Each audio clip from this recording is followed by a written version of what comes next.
Sometimes the people you've given everything to are the ones who appreciate it the least. That's what I told myself as I sat alone at the restaurant table I'd reserved for 4, a small cake with 70 unlit candles melting in the summer heat. My phone showed no missed calls, no apologetic texts, just the hollow blue glow of social media where, minutes earlier, I'd discovered where my children really were.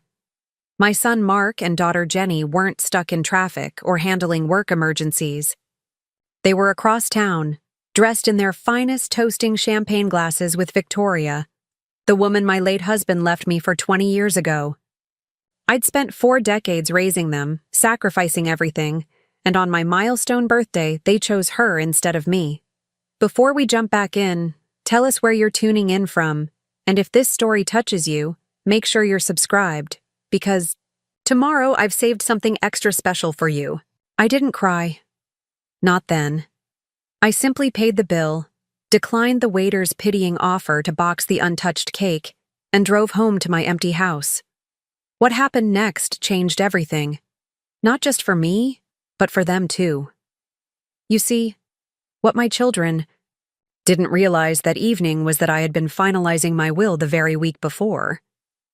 Their absence that night wasn't just a missed dinner, it was the moment I decided to rewrite their inheritance completely. My name is Eleanor Wilson, though everyone's always called me Ellie. For most of my 70 years, I defined myself as a giver, a devoted wife, a dedicated mother, a reliable friend. I raised 2 children while building a career as a pharmacist in our town of Lakeside. My husband Robert and I bought our colonial house on Maple Street when we were newlyweds, planning to fill it with laughter and love. For nearly 30 years, I thought we had. I still remember that crisp October afternoon when everything changed. I'd come home early from the pharmacy, wanting to surprise Robert with an anniversary dinner. We'd been married 28 years, and I'd taken the rare step of leaving work before closing to make his favorite meal, beef Wellington with roasted garlic potatoes. I'd even splurged on a bottle of the Cabernet Sauvignon we'd discovered on our trip to Napa Valley 5 years earlier. When I pulled into our driveway, I noticed an unfamiliar car parked across the street. Nothing unusual there.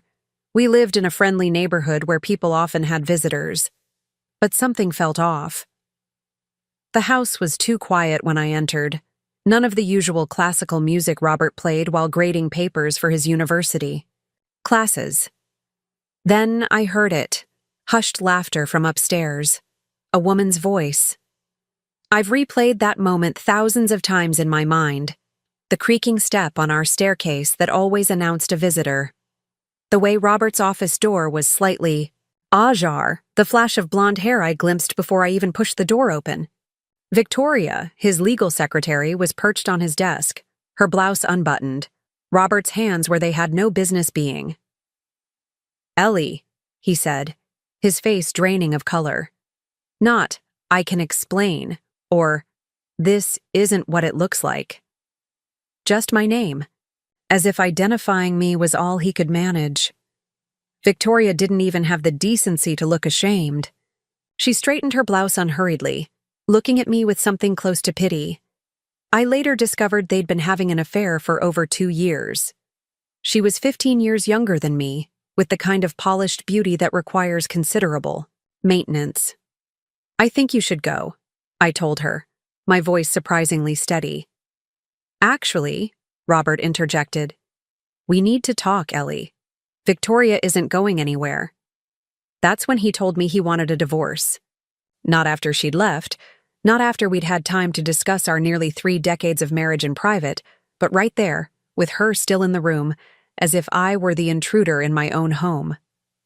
Mark was in his final year of college then. Jenny was a sophomore. I'd like to say they stood firmly by my side when they learned about their father's betrayal, but the truth is more complicated. They were adults, technically, but still so young. Robert was their father, their hero, and Victoria, with her designer clothes and effortless charm, knew exactly how to win them over. "Your father deserves to be happy," she told them during a dinner I wasn't invited to. Sometimes people grow apart. It happens to the best families. I didn't fight for custody. Our children were already grown. I didn't even fight for the house, though I could have. The attorney I hired was surprised by my acquiescence. "You're entitled to half of everything, Mrs. Wilson. More considering the circumstances," she told me, her expression concerned. "I just want to be done," I replied. "I want enough to start over." What I fought for instead was my dignity. I moved into a smaller house across town, threw myself into my work, and focused on maintaining relationships with my children. That proved harder than I expected. Robert and Victoria married less than a year after our divorce was finalized. She redecorated our family home, replacing 30 years of memories with modern furniture and abstract art. Worse, she immediately positioned herself as a second mother to my children. "Victoria's really cool, Mom," Jenny told me during one of our increasingly infrequent visits. "She's helping me pick out my internship wardrobe. She knows all these important people in the city." Mark was equally enchanted. "Dad and Vicky are taking me to Europe after graduation," he announced proudly.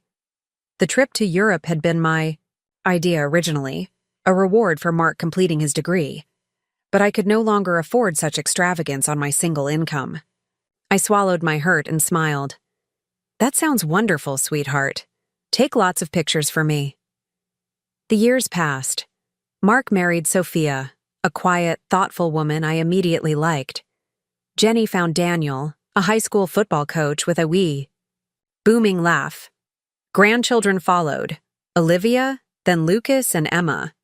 I threw myself into being the best grandmother possible, babysitting whenever needed, attending every school play and soccer game. Robert continued his successful career as a university professor, eventually becoming department chair. Victoria established herself as a socialite in Lakeside, serving on charity boards and hosting lavish parties. I worked at the pharmacy until retirement, saving carefully, investing wisely. I never remarried, though there were a few relationships that might have developed if I'd let them. What my children never knew, what Robert himself probably never realized, was that I had been the primary breadwinner for most of our marriage. My pharmacist salary had paid for our home, for the children's education funds, while Robert pursued his academic career. After our divorce, I quietly continued to build my nest egg, living modestly while making shrewd investments in rental properties and the stock market. By the time I approached 70, I had amassed considerable wealth, not a fortune perhaps, but enough to ensure I would never worry about money again, and enough to leave a meaningful inheritance for Mark and Jenny. The relationship with my children stabilized over time, but always felt slightly strained. Every holiday became a negotiation: which meals would be spent at my house, which at Robert and Victoria's larger, more impressive home. I noticed how Mark and Jenny unconsciously adjusted their behavior depending on which parent they were with. With me, conversations revolved around practicalities: the children's school progress, home repairs, health concerns. With Robert and Victoria, it was exotic vacations, country club memberships, and charity galas. I never complained. I told myself that what mattered was that they still made time for me. When Robert died suddenly of a heart attack 5 years ago, I attended the funeral and stood in the back, watching Victoria receive condolences as the grieving widow. Mark and Jenny stood beside her, forming a family unit I was clearly not part of. "Mom, you should join us at the front," Jenny had said, almost as an afterthought. "I'm fine here," I replied, and we both knew it was true. Robert had stopped being my husband 20 years earlier. What surprised me was how Victoria maintained her grip on my children even after his death. If anything, their bond seemed to strengthen, united by shared grief. After the funeral, I overheard Mark telling a relative, "Thank goodness Dad had Victoria these past years. She made him so happy." The words stung more than they should have. Had I not made Robert happy during our 28 years together? Had those decades meant nothing compared to his time with Victoria? I didn't allow myself to dwell on these thoughts. I had built a good life for myself. I had my garden, my book club, my volunteer work at the community center, my close friendship. With Diane from next door, I was content, if not exactly happy. As my 70th birthday approached, I allowed myself a rare moment of sentimentality. 7 decades on this earth seemed worth celebrating. I made a reservation at Castellanos, the nicest restaurant in Lakeside, and invited Mark, Jenny, and their spouses. "Of course we'll be there, Mom," Jenny assured me over the phone. "Wouldn't miss it for the world." Mark had readily agreed as well. "I'll make sure Sophia keeps her schedule clear too. The Big 70 deserves a proper celebration." I felt a flutter of excitement, something I hadn't experienced in years. Maybe this milestone would mark a new chapter in my relationship with my children. Maybe they finally saw me, really saw me, not just as their mother, but as a person, with my own life and value. I spent more than I usually would on a new dress, a deep blue sheath that brought out the color in my eyes. Preparing and narrating this story took us a lot of time, so if you are enjoying it, subscribe to our channel. It means a lot to us. Now back to the story. I had my silver hair styled at the salon rather than trimming it myself as I usually did. I even indulged in a manicure, something I rarely bothered with since retiring from the pharmacy. The day of my birthday dawned bright and clear. I received lovely floral arrangements from both Mark and Jenny, delivered to my home. The cards promised to see me that evening. I puttered in my garden that morning, deadheading roses and weeding around my prized hydrangeas. I took extra care, getting ready, applying makeup with a steadier hand than most women my age could manage. I arrived at Castellanos 10 minutes early, wanting to be there when my family arrived. The hostess led me to the table I'd reserved, a quiet corner with a lovely view of the garden patio. I ordered a glass of champagne while I waited. At 7:15, 15 minutes past our reservation time, I sent a text to both Mark and Jenny. "I'm at the table whenever you're ready. No rush." At 7:30, I called Mark's phone. It went straight to voicemail. I called Jenny next and got the same result. By 8 I had finished my champagne and was trying to hide my concern from the increasingly sympathetic waiter. "Would you like to order, ma'am, or wait a bit longer?" he asked. "Just a few more minutes," I said, forcing a smile. "I'm sure they've just been delayed." While I waited, I absently scrolled through my social media feed, something I rarely did. That's when I saw it. A photo posted just 30 minutes earlier by Victoria. The caption read, "Wonderful evening celebrating another trip around the sun with my beautiful family. So blessed. Birthday girl. Family time." The photo showed Victoria beaming at the head of an elegantly set table. Beside her sat Mark and Sophia on one side, Jenny and Daniel on the other. My grandchildren were there too, dressed in their Sunday best. They were in Victoria's dining room, the one that had once been mine, raising glasses in a toast. My first thought was confusion. Victoria's birthday was in March, not August. Then I remembered. Robert's birthday was today, the same as mine. After his death, Victoria had apparently claimed his birth date as an occasion for family gatherings, and my children had chosen to attend her celebration instead of mine. I put down my phone and stared at the flickering candle on the table. The waiter approached again, his expression now unmistakably pitying. "Perhaps I could pack up a meal for you to take home?" he suggested gently. I shook my head. "Just the check, please." He hesitated. "We have a small cake prepared. It was meant to be a surprise." That's when I saw it being wheeled over, a beautiful cake with "Happy 70th Birthday, Eleanor," written in elegant script. The restaurant had prepared it based on Mark's instructions when he'd called to confirm the reservation. So they had remembered, had planned to be here, until something, or someone, changed their minds. Would you like us to box it up? The waiter asked. No, I said, gathering my purse. Thank you, but no. I paid the bill, adding a generous tip to compensate for the empty table, and walked to my car with as much dignity as I could muster. I didn't cry until I was safely home, door locked behind me. Then I allowed myself exactly 10 minutes of tears before wiping my eyes and making a decision. The next morning, I called my attorney, the same one who had handled my divorce years earlier. Meredith, I said when she answered, I need to make some changes to my will. How soon can we meet? 2 days later, I sat in Meredith's office, explaining exactly what I wanted to do with the estate I had quietly built over the years. By the time I left, the paperwork was being drawn up, and for the first time since seeing that devastating photo, I felt a sense of peace. That evening, my doorbell rang. Jenny stood on my porch, a small gift bag in her hands, her expression contrite. Mom, she began, I am so sorry about missing your birthday dinner. There was this thing at Victoria's. I know, I interrupted. I saw the photos. Her face flushed.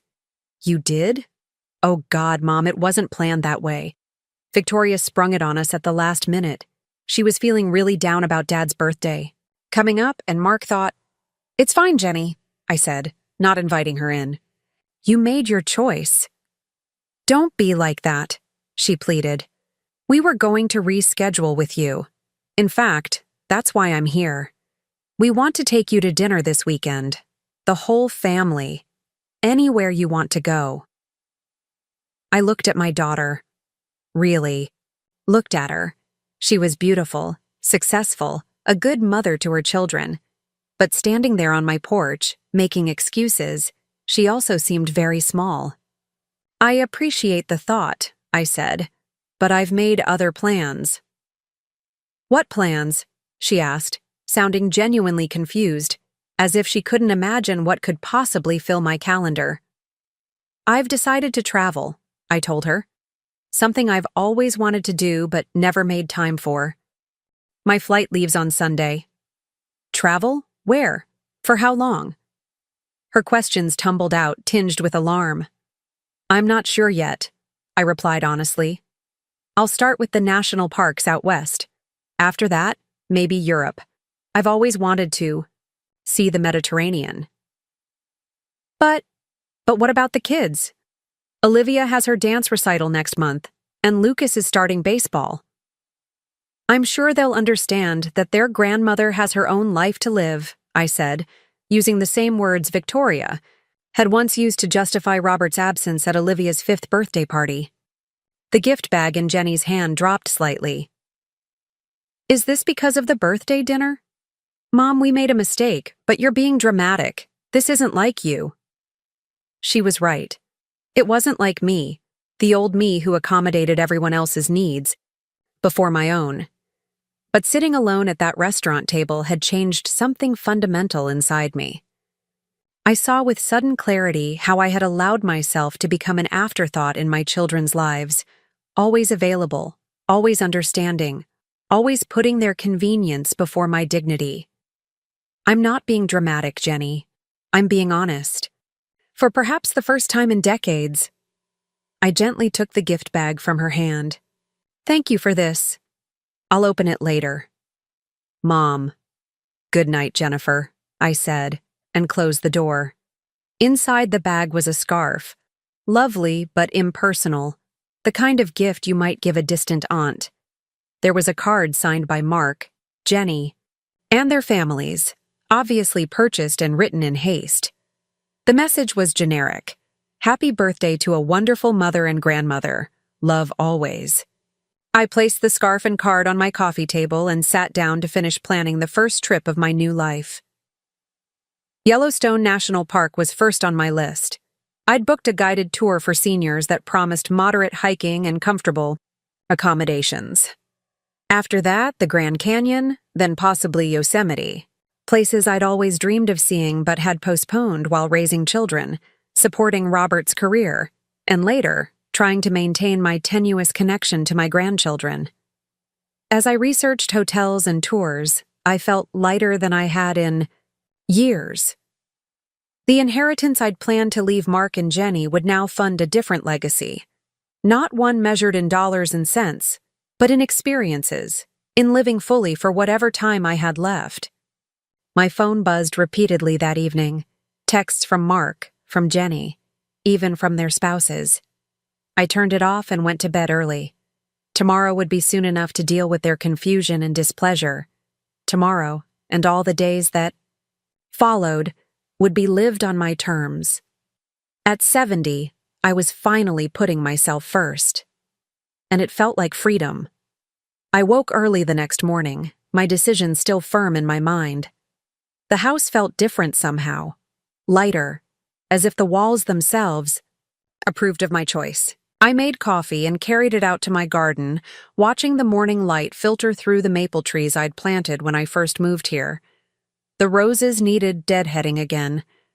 I had always been diligent about garden maintenance, unable to tolerate wilting blooms or encroaching weeds. That morning, I simply enjoyed the imperfection, the natural cycle of growth and decay. My phone had accumulated 17 missed calls and 23 text messages overnight. Most were from Jenny and Mark, with a few from Sophia thrown in. None from Daniel, which didn't surprise me. My son-in-law had always been the most distant of the group, more focused on his coaching career than family politics. I scrolled through the texts without responding, each message more urgent than the last. "Mom, please call me. We need to talk." Mark, "This is ridiculous. Answer your phone." Danny Eleanor, "The kids are very concerned. Please let someone know you're all right." Sophia. The last one made me laugh out loud, startling a robin hunting for worms in my flower bed. Concerned? They hadn't been concerned when I sat, alone at Castellanos, watching my birthday candles melt. They hadn't been concerned during all the years I'd adjusted my schedule to babysit at a moment's notice, or during the holidays when I was invited as an afterthought, or when I rearranged my home to accommodate visits that were increasingly rare and brief. I finished my coffee and went inside to prepare for my appointment at First National Bank. I had accounts to consolidate, automatic payments to arrange for the time I'd be traveling. As I dressed, I caught sight of myself in the full-length mirror on my closet door. I hadn't really looked at myself in years, not properly. The woman who gazed back at me had good posture, clear eyes, and more energy than many people decades younger. My silver hair was cut in a practical bob that required minimal fuss, my body lean from years of gardening and daily walks around the neighborhood. I looked capable, ready for whatever came next. At 10 o'clock, I pulled into the bank parking lot. I'd chosen this time deliberately, knowing Mark would be with clients all morning. He did the banking for half the businesses in Lakeside through his accounting firm, and the last thing I wanted was an awkward encounter in the marble-floored lobby. The young banker who helped me, Kyle, according to his nameplate, was efficient and discreet, making the necessary arrangements without asking too many personal questions. "And you're certain about closing the custodial accounts for your grandchildren?" he asked, the only moment he showed any hesitation. "Quite certain," I replied. "The funds will be better utilized in my travel account." These weren't their college funds. Those were separate trusts I had no intention of touching. These were the gift accounts I'd established for each grandchild, intending to give them substantial sums on their 21st birthdays. Emma, Lucas, and Olivia would still have their education provided for, but the extras, the starter home down payments or dream wedding funds I'd envisioned, those would now fund my own dreams instead. I was leaving the bank when my phone rang again. Jenny. I hesitated, then answered, mentally preparing for the barrage. "Mom, finally! Where have you been? We've been worried sick." Her voice was high-pitched, stressed. "I've been at home, Jenny, and then at the bank. I'm not missing, just busy." "Busy? Too busy to answer your phone? Mark drove by your house last night and your lights were off. We thought—" She broke off, and I could picture her, hand pressed to her forehead in the dramatic gesture she'd perfected as a teenager. You thought what? That I'd expired from the shock of being stood up on my birthday? The sarcasm in my voice surprised even me. There was a moment of silence before Jenny spoke again, her tone modulated into the patient one she used with difficult students. Mom, we've apologized for that. It was a terrible mix-up. Victoria was really struggling with Dad's birthday, and Jenny, I interrupted. I'm standing in a parking lot and I have errands to run. Did you need something specific? Another silence, longer this time. Yes, actually. Daniel's mother is in town this weekend, and I was hoping you could take the kids Saturday afternoon, just for a few hours while we have lunch with her. The request was so typical, so presumptuous, that I almost laughed. 24 hours ago, I would have readily agreed, rearranging whatever plans I might have had to accommodate my daughter's needs, but not today. I'm afraid that won't be possible. I have appointments all day Saturday preparing for my trip. What appointments could possibly take all day? The edge in her voice was unmistakable now. Travel clinic for vaccinations, shopping for appropriate gear, meeting with my house sitter, quite a lot, actually. House sitter? Mom, how long are you planning to be gone? I'm not sure yet. At least 2 months, possibly longer. 2 months? Her voice rose in pitch again. That's insane. What about your responsibilities here? What responsibilities would those be exactly? She sputtered. Your garden? Your house? Your family obligations? The garden will be maintained by a service. The house will be looked after by a sitter. And as for family obligations, I wasn't aware I had any binding commitments on my calendar. Mom, you're being ridiculous. You can't just take off for months without consulting anyone. Actually, I can. That's the wonderful thing about being 70 and answerable to no one. I softened my tone slightly. Jenny, I've put my own wishes on hold for decades. I'm not asking for anyone's permission to live my life now. Is this some kind of punishment for missing your birthday? Because if it is, goodbye, Jenny. Give my best to Daniel's mother.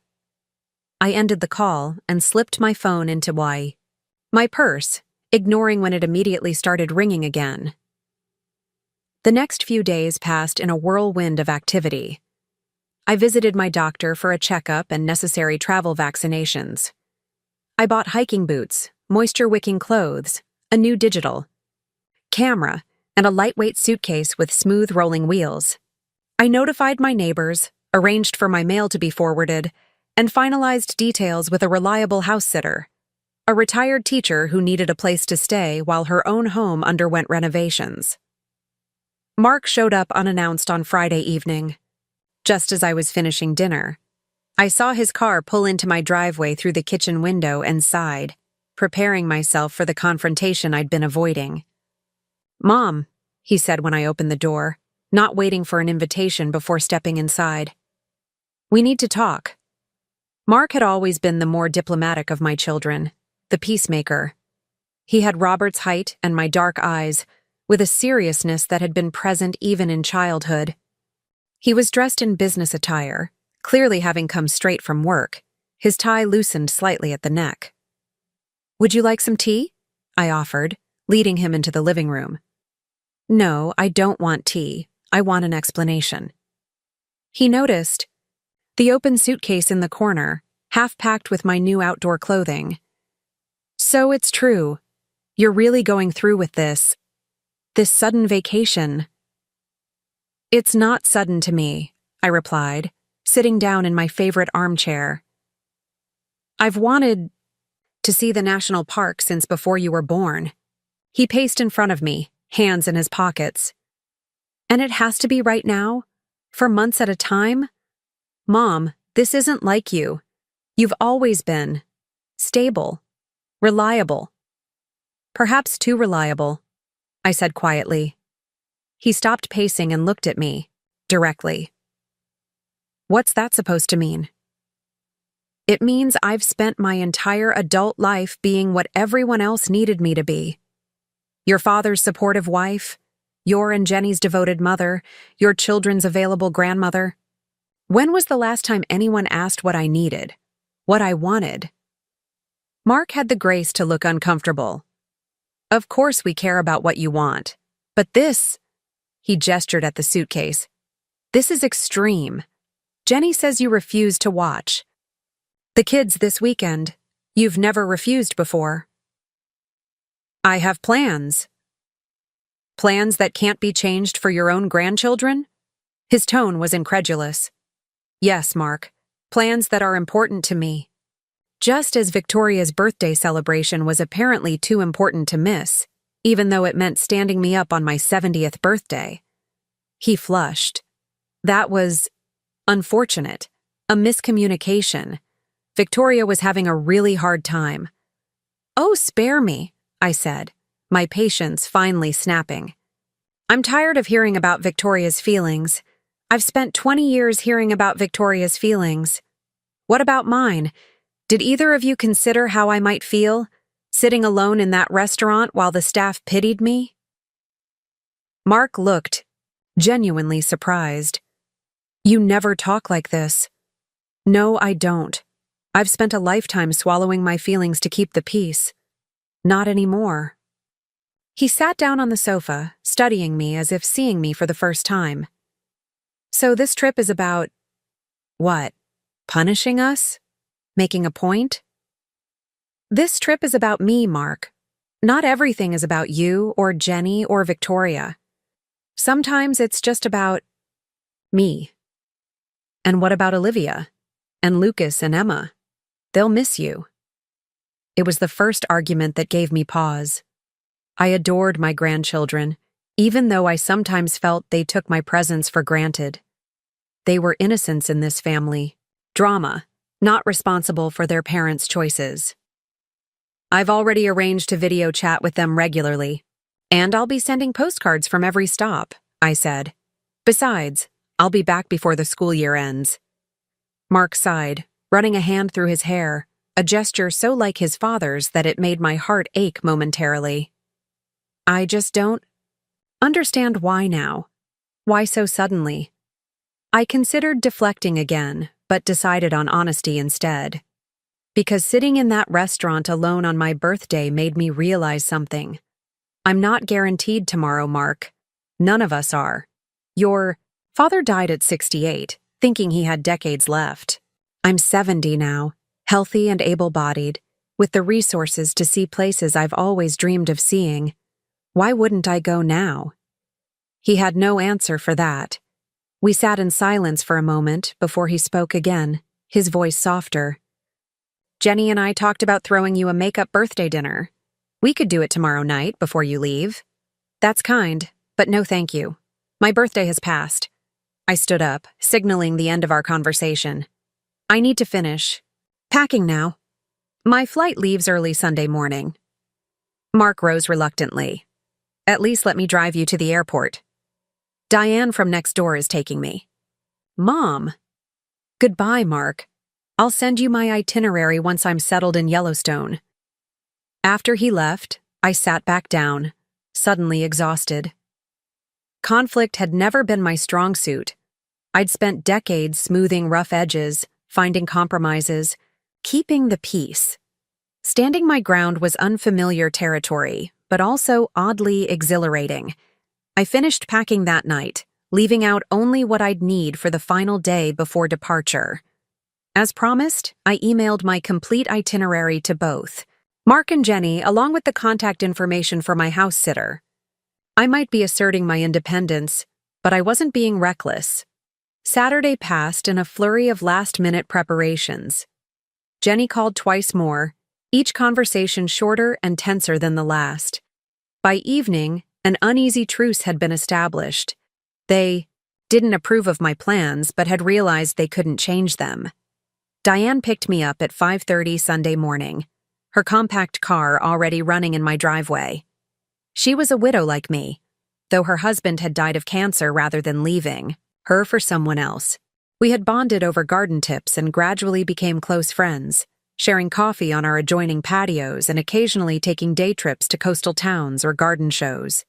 "Ready for the big adventure?" she asked as she helped load my suitcase into her trunk. "More than ready," I replied, taking one last look at my house before getting into the car. The airport was quiet at that early hour, the check-in process smooth and efficient. Diane walked me as far as security, giving me a tight hug before I joined the screening line. "Call me from Yellowstone," she said. "I want to hear all about it." "I will," I promised, "and thank you for everything." As I settled into my seat on the plane, I felt a curious mixture of emotions: anxiety about the unknown ahead, sadness for the broken family relationships behind, but overwhelming everything else, a powerful sense of anticipation. The woman across the aisle, noticing my white knuckles during takeoff, offered a sympathetic smile.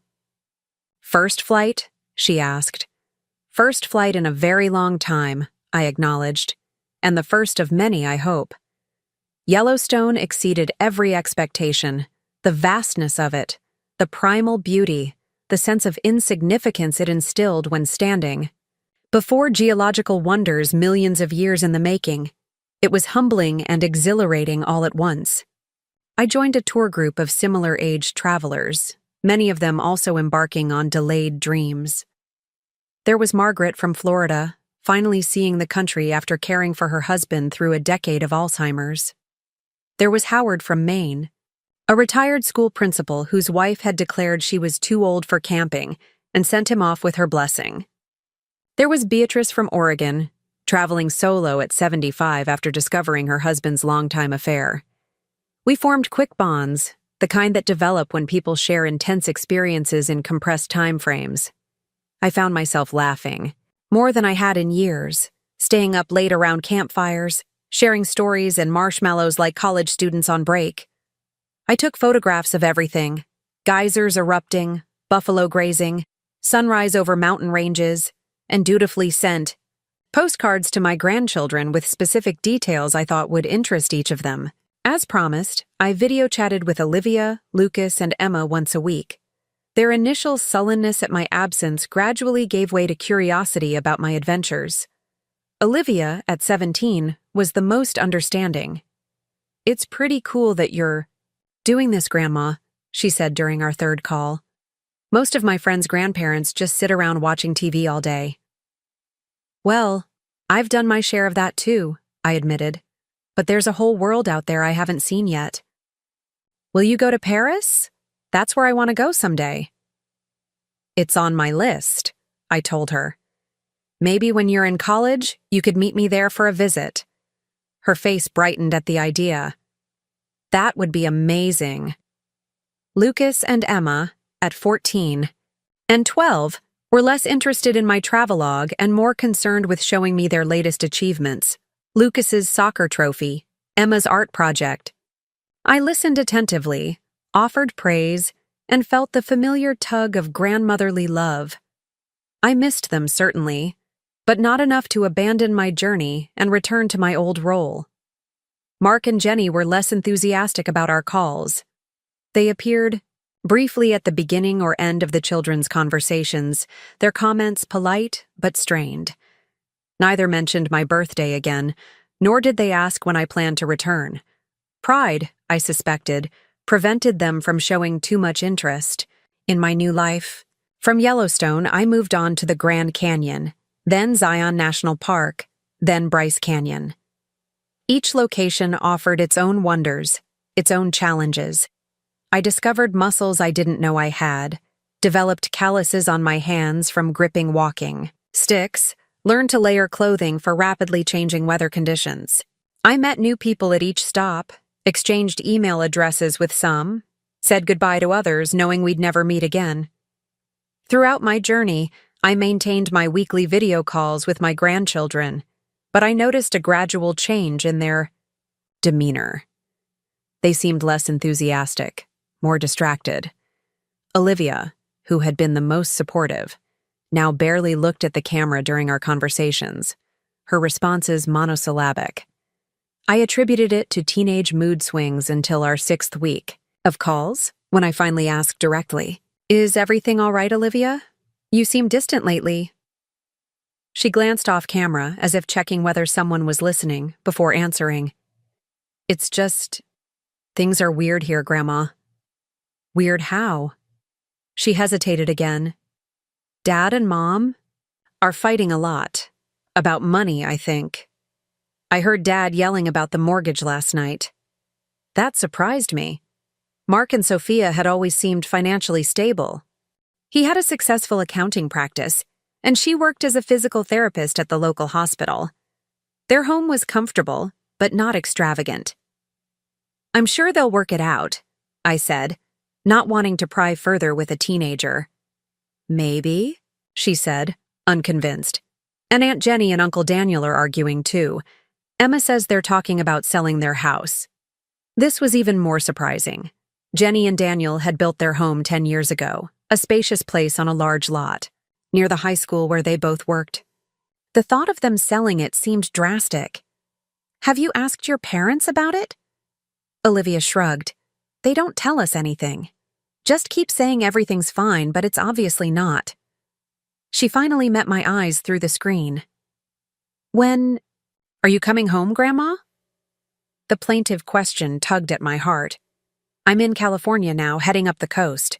I should be back in Lakeside by early May." "That's still more than a month away." "I know, sweetheart, but I'll keep calling every week, and you can always text me if you need to talk."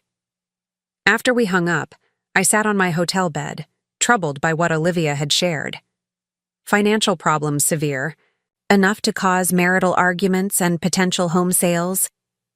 It seemed extreme, especially for two households that had always appeared comfortably middle class. Unless... A suspicion began to form in my mind. I opened my laptop and logged into my bank accounts, checking the transaction history. Everything appeared normal. Regular withdrawals for my travel expenses, automatic payments for bills back home, no unusual activity. Then I checked my investment account, where the bulk of my assets were held. Also normal. But what about the automatic transfers I'd been making to Mark and Jenny's accounts for years? The monthly deposits I'd set up to help with their mortgages, the children's activities, unexpected expenses. Those had stopped when I left on my trip. I'd canceled them. During my visit to the bank that day after my birthday, redirecting the funds to my travel account instead. At the time, it had seemed a justified decision. Why should I continue subsidizing their comfortable lives when they couldn't even make time for my birthday dinner? But I hadn't considered how dependent they might have become on those regular infusions of cash. I did some quick mental calculations. I'd been giving each household $2,000 monthly for nearly 15 years, ever since Mark started his accounting firm and Jenny bought her first home.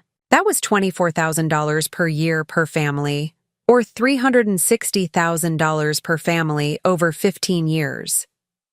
$720,000 total. No wonder they were feeling the financial strain of my absence. I closed my laptop, unsure how to feel about this realization. On one hand, I felt a twinge of guilt for withdrawing support they had clearly come to depend on.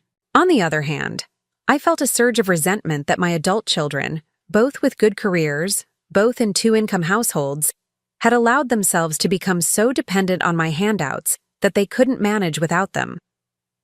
I hadn't intended my trip as a financial lesson, but perhaps it was serving as one anyway. Mark and Jenny were in their 40s, well-established professionals with children of their own. If they couldn't live within their means at this stage of life, when would they? The next morning, I joined a whale-watching tour off the California coast, determined to put family concerns aside for the day. Standing on the deck of the small boat, watching magnificent creatures breach the surface of the Pacific, I felt again the expansiveness that had characterized this journey. The world was so much larger than the small dramas of Lakeside, so much grander than the petty grievances that had consumed my attention for years. That evening, my phone rang with an unfamiliar number. I almost didn't answer, assuming it was a marketing call, but some instinct made me accept it. "Eleanor Wilson?" a male voice asked. "Yes, this is she." "Mrs. Wilson, this is Dr. Patel from Lakeside Memorial Hospital. I'm calling about your daughter, Jennifer Parker." My heart seized. "What's happened? Is she all right?"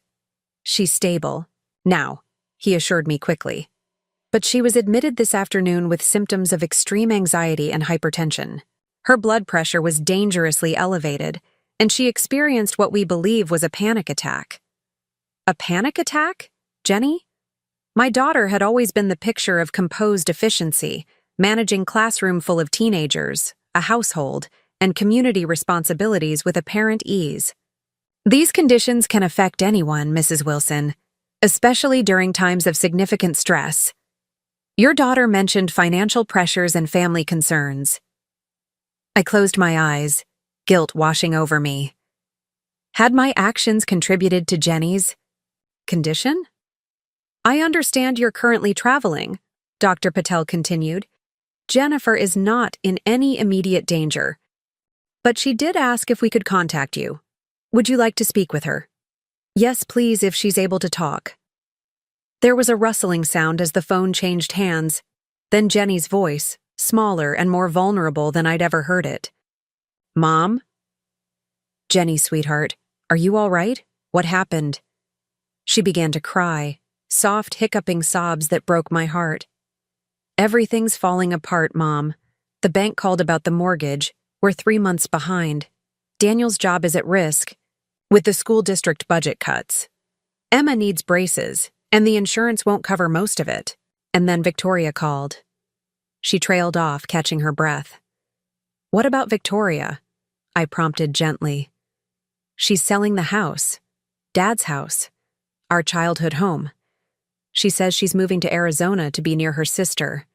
She didn't even give us a chance to figure out if we could buy it from her. There's already a buyer." I absorbed this information in silence. So Victoria was finally leaving Lakeside. I couldn't pretend to be sorry about that, but I understood why it would upset Jenny, especially piled onto her other stresses. "Jenny, listen to me. You're going to be fine. All of these problems have solutions." "How?" she whispered. "We're drowning here, Mom, and you're off seeing the world, and I'm happy for you, I really am, but we needed you, and you just left." The accusation stung, but I couldn't deny the element of truth in it. I had left, abruptly changing the financial and emotional ecosystem of our family without fully considering the consequences. "I'll be on the next flight home," I said, the decision forming even as I spoke the words. "No, don't," she protested weakly. "Your trip can wait. Family comes first." Even as I said it, I realized I still believed it, despite everything. "I'll call you when I have my flight details. Try to rest now." After hanging up, I sat motionless on the edge of my hotel bed, my mind racing. Jenny's health crisis had forced a reckoning I hadn't been prepared for.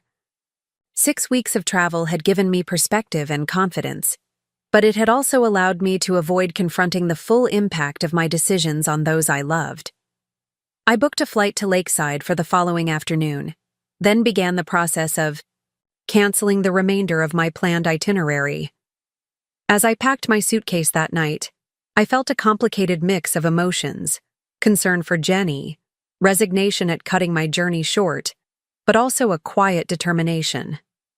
I was returning home, yes, but not to resume my old role. Something had fundamentally changed in me during these weeks of freedom, and there would be no going back to the woman I was before. The Eleanor Wilson boarding the plane to Lakeside was not the same woman who had sat alone in Castellanos on her 70th birthday. She had seen the sunrise over mountain peaks, stood at the edge of the Grand Canyon, felt the spray of the Pacific on her face. She had made new friends, conquered fears, discovered strengths she hadn't known she possessed, and most importantly, she had learned that it was possible to love her family deeply while still maintaining boundaries and honoring her own needs. As the plane lifted off, carrying me back to the complications I had temporarily escaped. I made a silent promise to myself. This return wasn't an ending to my journey of self-discovery. It was merely an intermission. The lakeside airport hadn't changed during my absence. The same beige walls, the same scratched plastic seating in the arrival area, the same local business advertisements lining the corridor to baggage claim. What had changed, however, was me. Walking through the familiar terminal, I noticed how my posture remained straight, my pace purposeful. 6 weeks ago, I might have hurried, anxious about keeping whoever was waiting for me waiting too long. Today, I moved at my own rhythm, taking time to collect my thoughts before facing what lay ahead. Daniel stood near the baggage carousel, shifting, his weight from foot to foot, a habit he displayed when uncomfortable. My son-in-law had always been something of an enigma to me, a former high school football star who had settled into teaching physical education and coaching, a man of few words who nevertheless commanded respect from rowdy teenagers. He spotted me and raised a hand in half-hearted greeting. "Eleanor," he said as I approached. No hug, which was typical for him. "Flight okay?" "Fine, thank you. How's Jenny?" He ran a hand over his close-cropped hair. "Home now. Doctor gave her something for anxiety, said she needs to rest. Physical symptoms should resolve with the medication and reduced stress." He delivered this information like he might announce football statistics, factual, unemotional. "And the children?" "They're okay. Emma's at a friend's house. Lucas is home with Jenny." He reached for my suitcase. "Car's in short-term parking." The drive to their house passed mostly in silence. I considered asking about their financial situation, but decided against it. Better to speak with Jenny directly when she was feeling stronger. Instead, I watched the familiar landmarks of Lakeside pass by, the town square with its Victorian gazebo, the high school where both Jenny and Daniel worked, the shopping center where I'd bought my groceries for years. Everything looked exactly the same, yet somehow smaller than I remembered. "Victoria's been calling," Daniel said abruptly, breaking the silence as we turned into their neighborhood. "Wants to know if we're taking any of the furniture before. She sells it all." "I see," I replied neutrally. He shot me a sidelong glance. "Jenny's pretty torn up about losing the house. Says it's the last connection to her dad." I bit back my initial response, that Robert had severed that connection himself 20 years ago when he walked out on us, and instead said, "That must be difficult for her." Daniel grunted, whether in agreement or skepticism I couldn't tell. We pulled into their driveway moments later. Their home, a handsome colonial-style house with black shutters and a wraparound porch, showed subtle signs of neglect. Unraked leaves from the previous fall still clustered in corners, a shutter hanging slightly askew. The garden beds I'd helped. Jenny plant now sprouting more weeds than flowers. Lucas was waiting just inside the door, my 14-year-old grandson having shot up several inches since I'd last seen him in person. He hung back, awkward in that uniquely teenage way, before allowing me a brief hug. "Hey, Grandma," he mumbled. "Mom's upstairs." I found Jenny in the master bedroom, propped up against pillows, looking pale but composed. Her eyes widened slightly when I entered, as if she hadn't quite believed I would actually come. "Mom," she said, attempting to sit up straighter. "You didn't have to rush back." Of course I did. I set my purse down and perched on the edge of the bed. "How are you feeling?" "Embarrassed, mostly." She smoothed the comforter across her lap. "I've never fallen apart like that before." "The doctor called it a panic attack?" She nodded, looking down at her hands. "My chest got tight. I couldn't breathe. The room started spinning. I thought I was having a heart attack. One of the other teachers called an ambulance." "That must have been frightening." "It was." Her eyes filled with tears. "But do you know what scared me more? Realizing how quickly everything could collapse. One minute I thought we had a stable life, and the next, She trailed off, gesturing helplessly. I chose my next words carefully. Jenny, what's really going on with your finances? You and Daniel both have good jobs. She wiped at her eyes. It's complicated. We refinanced the house a few years ago to pay for some renovations. Then Daniel's mother needed help with her medical bills. The monthly payments you were making. She broke off, clearly uncomfortable bringing up the money directly. The monthly support I was providing, I filled in. Yes, we had come to rely on it. When it stopped suddenly, we couldn't adjust quickly enough. We're behind on the mortgage, the car payment, everything. And Mark? Olivia mentioned they're having financial issues as well. Jenny nodded. Mark's business has been struggling since the Harrington account pulled out last year. He never told you because he was too proud. Your monthly contribution was keeping them afloat. I absorbed this information in silence. My children, who appeared so successful on the surface, had been living beyond their means for years, using my financial support as a crutch rather than addressing the underlying problems. Why didn't either of you ever say anything? I asked finally. Jenny looked genuinely surprised. You always just handled things. Whenever we had a problem, you stepped in with a solution. It was easier to accept your help than admit we were struggling. Her words struck me with unexpected force. I had believed I was being generous, supportive, the kind of mother who would do anything for her children. But in my eagerness to help, had I actually enabled their dependency? Had my constant rescuing prevented them from developing resilience and financial responsibility? I see, I said, more to myself than to Jenny. And now, Victoria is selling the house. That seems to have been the final straw. Jenny's expression darkened. She didn't even warn us. Just called last week to say she's accepted an offer, and we have until the end of the month to collect any childhood memorabilia we want to keep. After all these years of treating us like her own children, she's just moving on. I suppressed. A surge of vindication at this confirmation that Victoria's maternal act had been just that, an act maintained as long as it served her purposes. Perhaps it's for the best, I suggested gently. A clean break. But it's Dad's house, Jenny insisted, a note of childish desperation in her voice. Our house, before. She didn't finish the sentence, but she didn't need to. Before Victoria. Before the divorce. Before our family fractured into before and after. What would you have done if Victoria had offered you the chance to buy it? I asked, genuinely curious. Given your current financial situation? She looked away. I don't know. Mark thought maybe you could help us purchase it. Before you left, I mean.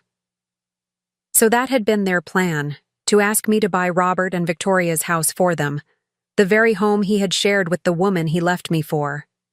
The irony was almost too much. Jenny, I said carefully, I think you and Mark need to accept that the house is gone, just like your father has been gone for 5 years now. Holding on to these connections isn't healthy, especially when the connections themselves were built on such shaky foundations. She looked at me, startled by my frankness. For a moment, I thought she might argue, but then her shoulders slumped. Maybe you're right. I hate change. I know you do. But sometimes change is necessary for growth. I patted her hand. Now, you should rest. I'm going to go settle in at my place and check on things there. I'll come back tomorrow and we can start figuring out practical solutions to these problems. You're not staying here? She looked disappointed. No, I think it's better if I stay at my own house. Diane has been checking on it, but I should make sure everything is in order. I stood up. Is there anything you need before I go? She shook her head, then hesitated. Actually, yes. Could you stop by and check on Mark? He won't admit it, but he's been really stressed too. Of course, I'll call him on my way home. Mark's voice when he answered sounded wary, as if expecting bad news. When I told him I was back in Lakeside and wanted to stop by, his relief was palpable. "Come for dinner," he insisted. "Sophia's making lasagna. Olivia will be thrilled to see you." I agreed, asking for an hour to go home first and freshen up. Diane had arranged for a taxi to pick me up at Jenny's house, and 20 minutes later, I was unlocking my own front door, inhaling the familiar scent of lemon furniture polish and the faint perfume of dried lavender from the sachets I kept in my closets. Everything was immaculate. Diane had clearly been doing more than just checking on the place. Fresh flowers stood in a vase on the hall table, and a welcome home note propped beside them made me smile. I would have to thank her properly later. I unpacked quickly, then stood in my bedroom, looking around at the space that had been mine, alone for so many years. After weeks in hotel rooms and cabins, my modest house felt luxurious. My comfortable bed with its handmade quilt, my reading chair positioned perfectly beside the window, my familiar belongings arranged just as I liked them. Yet something felt different. The house was the same, but I had changed. The woman who had left 6 weeks ago would have immediately started checking for dust, reorganizing, making lists of chores. Today, I simply appreciated having a peaceful space to call my own. After a quick shower and change of clothes, I drove to Mark's house, a modern 2-story in one of Lakeside's newer developments.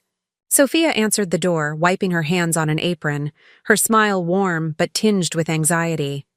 "Eleanor, we've missed you," she said, offering a quick hug. "Come in. Dinner's almost ready." The house showed subtle signs of stress. Mail piled. On the entry table, a basket of unfolded laundry visible in the living room, dishes stacked in the sink. Sophia had always kept an immaculate home, and these small indicators of disorder spoke volumes about their current state. Olivia appeared from upstairs, her expression brightening when she saw me. "Grandma, you're back early." "I couldn't stay away from my favorite granddaughter," I teased, accepting her eager hug. 17 now, Olivia was a lovely young woman, with her mother's gentle features and a confidence all her own. "Did you see the Grand Canyon? Did you take pictures? Was it amazing?" Her questions tumbled out rapidly, a welcome contrast to the strained atmosphere of the house. "Yes to all 3, I assured her. "I'll show you the photos after dinner." Mark emerged from his home office, looking more haggard than I had expected. My son had always taken pride in his appearance: pressed shirts, neatly trimmed hair, a professional demeanor befitting an accountant. The man who greeted me had shadows under his eyes, a shirt that needed ironing, and a defeat in his posture that concerned me deeply. "Mom," he said, mustering a smile. "Welcome home." Dinner was a somewhat stilted affair. Sophia's lasagna was delicious, but conversation remained superficial. Olivia's school activities, my truncated travel adventures, local gossip about neighbors I barely remembered. No one mentioned financial troubles, Victoria's house sale, or Jenny's health crisis. Only after Olivia had been dispatched to finish homework did Mark finally broach more serious topics.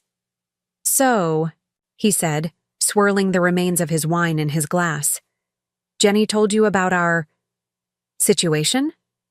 "Some of it," I acknowledged, "though I suspect there's more to the story." Sophia and Mark exchanged glances. "We should have been more honest with you," Sophia admitted. "Things have been difficult for a while now." "The Harrington account was just the beginning," Mark added. "Several other business clients scaled back or left entirely. The accounting firm is barely breaking even." "Why didn't you tell me?" I asked. Mark's smile was bitter. "Pride, mainly. I'm supposed to be the financial expert, remember? The one who manages other people's money for a living? How could I admit I couldn't manage my own?" "Everyone faces setbacks, Mark. Not everyone has spent years lecturing clients about fiscal responsibility while secretly depending on his mother's subsidies to maintain his lifestyle." The self-recrimination in his voice was painful to hear. "And now?" I prompted gently. He sighed. "Now we're looking at some hard choices. We might need to sell this house, move to something smaller. Olivia's college fund is intact, I made sure of that, but there's not much cushion beyond it." "What about Victoria's house? Jenny mentioned you had considered trying to buy it." His expression darkened. That was a pipe dream. We couldn't afford it even if Victoria had given us first option, which she didn't. She's already accepted an offer from some developer who plans to tear it down and build 2 smaller homes on the lot. "Tear it down?" I repeated, surprised. The house had been beautiful, a stately colonial on one of Lakeside's best streets. "Progress," Mark said sarcastically. "Apparently the land is worth more than the structure in today's market." I absorbed this information, finding myself oddly unmoved by the impending destruction of the house Robert and Victoria had shared. Perhaps it was fitting that their physical legacy would be dismantled, making way for something new. "I'm meeting with Meredith Thompson tomorrow," I said, referring to my longtime attorney. "I'd like both you and Jenny to join me at her office at 2 p.m. Mark looked puzzled. "Your lawyer? What for?" "To discuss some financial matters that concern all of us." I kept my tone neutral, not wanting to reveal too much before I had a chance to finalize the details with Meredith. "Mom, if this is about helping us out of this mess—" I held up a hand. "Let's save that discussion for tomorrow, when Jenny can be part of it as well. For now, I'd love to show Olivia those Grand Canyon photos I promised." Later that night, back in my own home, I made myself a cup of tea and sat at my kitchen table, thinking through what I had learned and what I planned to do. The financial dependency my children had developed troubled me deeply. In trying to make their lives easier, I had inadvertently fostered a reliance that had left them vulnerable when my support was withdrawn. That needed to change, not just for their sakes, but for their children's as well. I didn't want Olivia, Lucas, and Emma growing up with the same unhealthy relationship to money and security. At the same time, I couldn't simply abandon them to sink or swim, especially now that I understood the extent of their difficulties. The inheritance I had planned to redirect away from them after my birthday debacle needed to be reconsidered, but not in the way they might expect. I called Meredith early the next morning, explaining what I wanted to do. She listened carefully, asked several clarifying questions, and agreed to prepare the necessary documents before our afternoon meeting. "Are you certain about this approach, Eleanor?" she asked as our conversation wound down. "It's rather unorthodox." "I'm certain," I replied. "It might not be what they're expecting, but I believe it's what they need." "Very well. I'll see you all at 2. I spent the morning in my garden, which had been beautifully maintained in my absence. The spring flowers were in full bloom: tulips, daffodils, hyacinths, creating a riot of color against the fresh green grass. Diane appeared over the fence mid-morning, bearing coffee and muffins. "Welcome home, traveler," she called. "Though I have to say, you're looking better than when you left. The adventure agreed with you." We settled on the patio, and I filled her in on the abbreviated version of my return. "Jenny had a health scare," I explained, "and both she and Mark are having financial difficulties I wasn't fully aware of." Diane's expression was knowing. "So they're expecting Mother to swoop in and fix everything as usual?"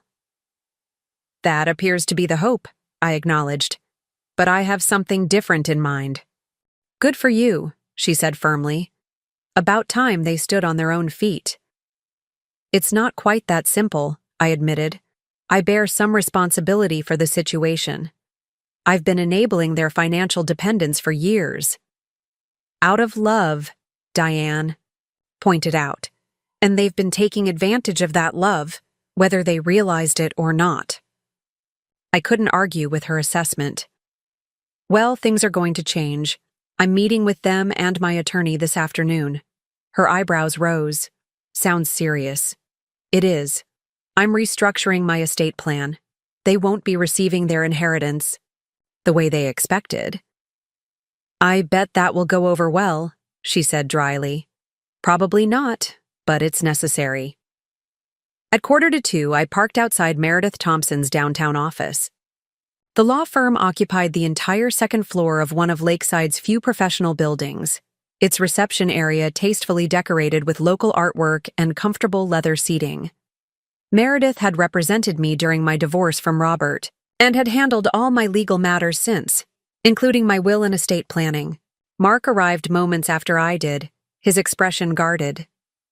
"Any hint about what this is all about?" he asked as we waited for Jenny. "Patience," I advised. "Let's wait for your sister."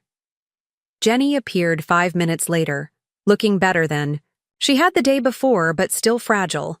With dark circles under her eyes and a nervous energy about her, she offered me a quick kiss on the cheek before sitting down, her hands clasped tightly in her lap. Meredith's assistant led us into the conference room, where Meredith waited with a folder of documents before her. She was a handsome woman in her 60s, with silver-streaked dark hair, and the crisp efficiency that had served me well during my divorce proceedings. "Thank you all for coming," she began once we were seated. "Eleanor has asked me to discuss some changes to her estate, planning that affect both of you." Mark and Jenny exchanged quick glances.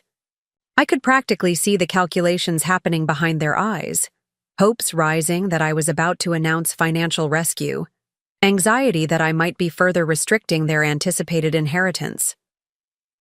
"As you know," Meredith continued, "Eleanor has accumulated significant assets over her lifetime. Her home, investment portfolio, retirement accounts, and several rental properties, with a combined value of approximately $2 million. I watched my children's expressions carefully. Neither looked surprised by the figure, confirming my suspicion that they had a good idea of my net worth and had been counting on eventually inheriting it. Until recently, Eleanor's will specified that these assets would be divided equally between the two of you upon her death, with education trusts established for each grandchild. Meredith adjusted her reading glasses. However, Eleanor has decided to make substantial changes to this arrangement. Now their postures stiffened, attention fully engaged. Instead of waiting until her death, Eleanor has decided to execute a living legacy plan, which will transfer a significant portion of her assets to both of you immediately, with conditions. "Conditions?" Mark repeated, frowning slightly. I leaned forward. "Let me explain. I've realized that waiting until I'm gone to pass on my assets makes little sense. You need help now, not years in the future. But I've also realized that simply giving you money, as I've been doing for years with those monthly transfers, hasn't fostered financial independence. In fact, it's done the opposite." Jenny's cheeks flushed slightly. "Mom, we never meant to take advantage." I raised a hand. "I'm not accusing you of that. This is as much my responsibility as yours. I enabled a dependency that wasn't healthy for any of us. Now I want to fix it." Meredith slid documents across the table. "The living legacy plan works like this. Eleanor will immediately transfer $500,000 to each of you, which can be used to resolve your current financial difficulties, paying off mortgages, clearing debts, establishing emergency funds." Both Mark and Jenny stared at the papers before them, momentarily speechless. "Additionally," Meredith continued, "Eleanor will establish a family business investment fund of $1 million to be jointly managed by both of you, with Eleanor as a non-voting advisor. This fund is intended to create a sustainable income stream for your families." Mark found his voice first. "A family business? What kind of business?" "That will be for you to decide and develop together," I explained. "The investment fund gives you capital to create something that can support both families long-term, rather than relying on my continued subsidies. The remaining assets," Meredith went on, "will be divided as follows. The existing education. Trusts for the grandchildren will be maintained as previously established. Eleanor's home and personal possessions will remain hers until her death, at which point they will be divided according to her wishes. The rental properties will be transferred to a family trust, which will provide a modest but stable income stream for all family members, including the grandchildren when they reach adulthood. Jenny was scanning the documents, her brow furrowed. And the conditions you mentioned? Meredith nodded. Yes. The immediate transfers of $500,000 each are contingent upon both of you completing a comprehensive financial management course, which Eleanor has already arranged and paid for. The Family Business Investment Fund requires quarterly meetings with a business advisor for the first 2 years, and all major decisions must be unanimous between the two of you. Additionally, I added, no further financial assistance will be provided beyond what's outlined in this plan. The monthly transfers I've been making for years will not resume. This is it, your inheritance, given now when you need it, rather than later when I'm gone. Silence fell over the conference room as Mark and Jenny absorbed what they were being offered, and what was being asked of them in return. Mark was the first to speak, his voice carefully controlled. Let me make sure I understand. You're giving us each $500,000 now, plus setting up this business investment fund we'll manage together. In return, we take a financial management course and agree to work with an advisor on whatever business we develop. And that's it? That's the essence of it, yes, Meredith confirmed. Why? Jenny asked, looking directly at me. Why now?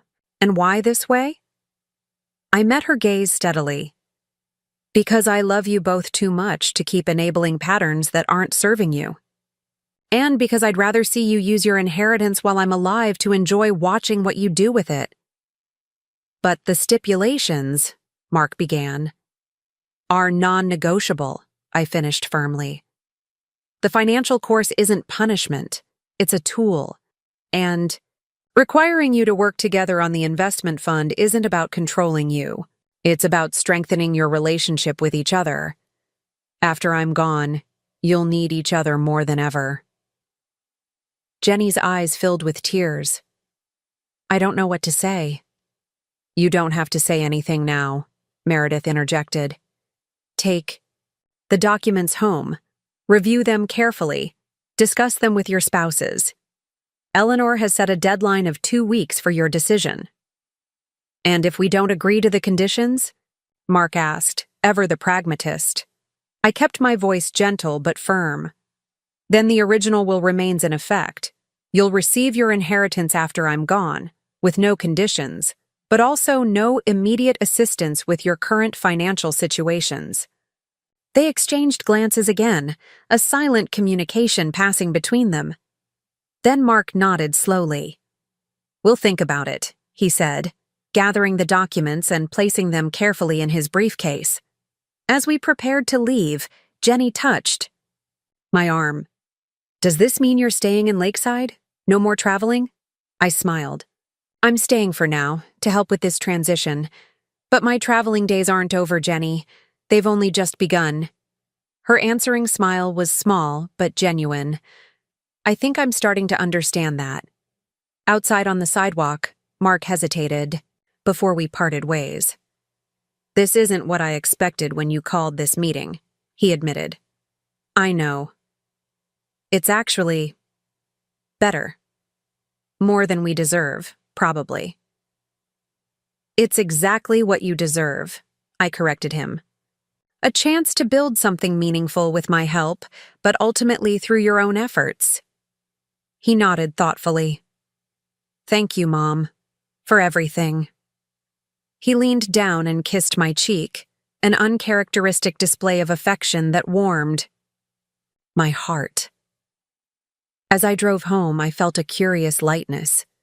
The plan I had set in motion wasn't perfect, no plan ever is, but it felt right.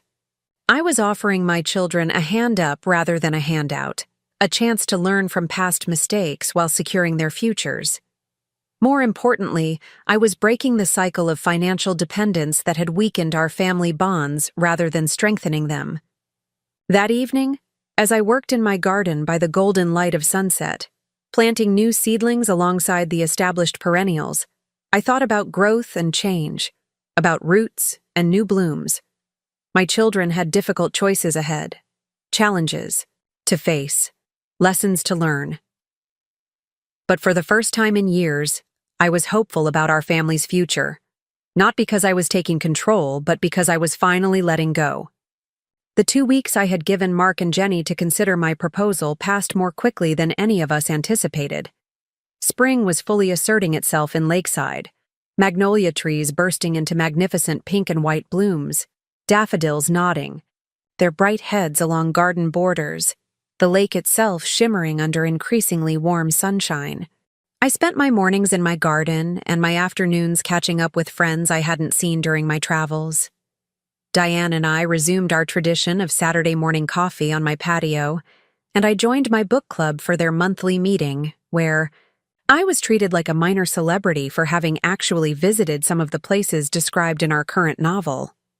I deliberately gave Mark and Jenny space during this time. They needed to discuss my offer with their spouses, to weigh the immediate financial relief against the responsibilities and conditions that came with it. More importantly, they needed to talk to each other, something they had done less in recent years, despite living in the same town and sharing family occasions. 10 days after our meeting with Meredith, Jenny called to invite me to dinner at their house. "Mark and Sophia will be there too," she added. "We've made our decision." I accepted, of course, though I felt a flutter of anxiety as I hung up. Had I asked too much of them? Would they reject my offer out of pride or resistance to the conditions? I reminded myself that whatever they decided, I had acted out of love and a genuine desire to help them build more stable, independent lives. When I arrived at Jenny's house that evening, the atmosphere was noticeably different from my previous visit. The porch had been swept, the flower beds weeded, the crooked shutter repaired. Inside, the house smelled of roasting chicken and fresh bread. Emma greeted me at the door with an enthusiastic hug, chattering about a school project as she led me to the dining room where the table was set with Jenny's good china, a wedding gift from me that rarely saw use. Mark and Sophia were already there, Sophia helping Daniel in the kitchen while Mark and Lucas discussed a baseball game on television. Olivia sat at the dining table, textbooks spread before her, though she quickly cleared them away when she saw me. "Grandma, did you know Dad and Uncle Daniel are thinking about opening a sporting goods store? Isn't that cool?" Her eyes were bright with excitement. I raised my eyebrows, glancing toward Mark, who gave a small shake of his head, a silent request not to pursue the topic yet. I understood. They would tell me their decision in their own time. Dinner was the most relaxed family meal I could remember in years. The conversation flowed easily, with none of the underlying tension that had characterized our recent gatherings. Jenny looked better than she had since my return, some color back in her cheeks, her smile reaching her eyes. Mark, too, seemed more like himself, his posture straightened, a spark of enthusiasm returning when he discussed Olivia's college options. After the children had been excused and Daniel began clearing the dishes, Mark cleared his throat. "So, Mom," he began, "we've spent a lot of time thinking about your offer." Jenny nodded, reaching across the table to take her brother's hand in a gesture of solidarity that brought an unexpected lump to my throat. "We've decided to accept," Mark continued. "All of it. The immediate transfers, the investment fund, the financial management classes. Everything." I exhaled slowly, not realizing I'd been holding my breath. "I'm glad to hear that. But we wanted to explain what we're planning to do with the investment fund," Jenny added, "because it's not exactly what you might have expected." I sat back, indicating they should continue. Mark leaned forward. "We've been talking, really talking, for the first time in years, about what went wrong with our finances, about our strengths and weaknesses, about what kind of legacy we want to create. And we realized something important," Jenny picked up. "We both ended up in careers that serve others, Mark helping small businesses manage their finances, me teaching high school students. But somewhere along the way, We lost sight of the service aspect and started focusing on the status, on maintaining appearances. The big houses, the new cars, the expensive vacations, Mark added. None of it was making us happy, but we kept chasing it anyway. I nodded, understanding all too well how easy it was to confuse possessions with happiness. So we're going to use the investment fund to open a community sports complex, Jenny announced, her eyes bright with enthusiasm. Daniel has been dreaming about this for years, an affordable facility where kids from all backgrounds can play indoor sports year-round, take lessons, get coaching. The business model actually makes a lot of sense, Mark added. There's nothing like it within 50 miles of Lakeside. We've done initial projections, and with the startup capital from the investment fund, we could be profitable within 2 years. Daniel would manage the day-to-day operations, Jenny continued. He already has contacts with coaches and instructors throughout the region, and Mark would handle the financial side, budgeting, payroll, taxes. And Sophia wants to open a physical therapy practice within the facility, Mark added.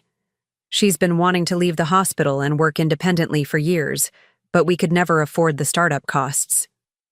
I listened, genuinely impressed by how thoroughly they had thought this through. And your role, Jenny? I asked. She smiled. Community outreach and education programs. We want to offer scholarships for low-income kids, host tournaments for local schools, maybe even develop after-school tutoring programs that combine academics and athletics. We're calling it the Wilson Family Fieldhouse, Mark said. If that's okay with you, we want your name, our family name, to stand for something positive in this community. I felt tears pricking at the corners of my eyes. I think it's a wonderful idea, I said softly. Better than anything I could have imagined. Jenny reached across the table and squeezed my hand. There's something else we want to tell you. We've both put our houses on the market. This surprised me. Both of you? But where will you live? We're downsizing, Mark explained. Dramatically. We've found adjacent properties, modest 3-bedroom homes on the north side of town. They need some work, but they're solid houses. With good bones, and they're within our means, especially after we pay off our current mortgages with the funds you're providing. The best part, Jenny added, is that they share a backyard.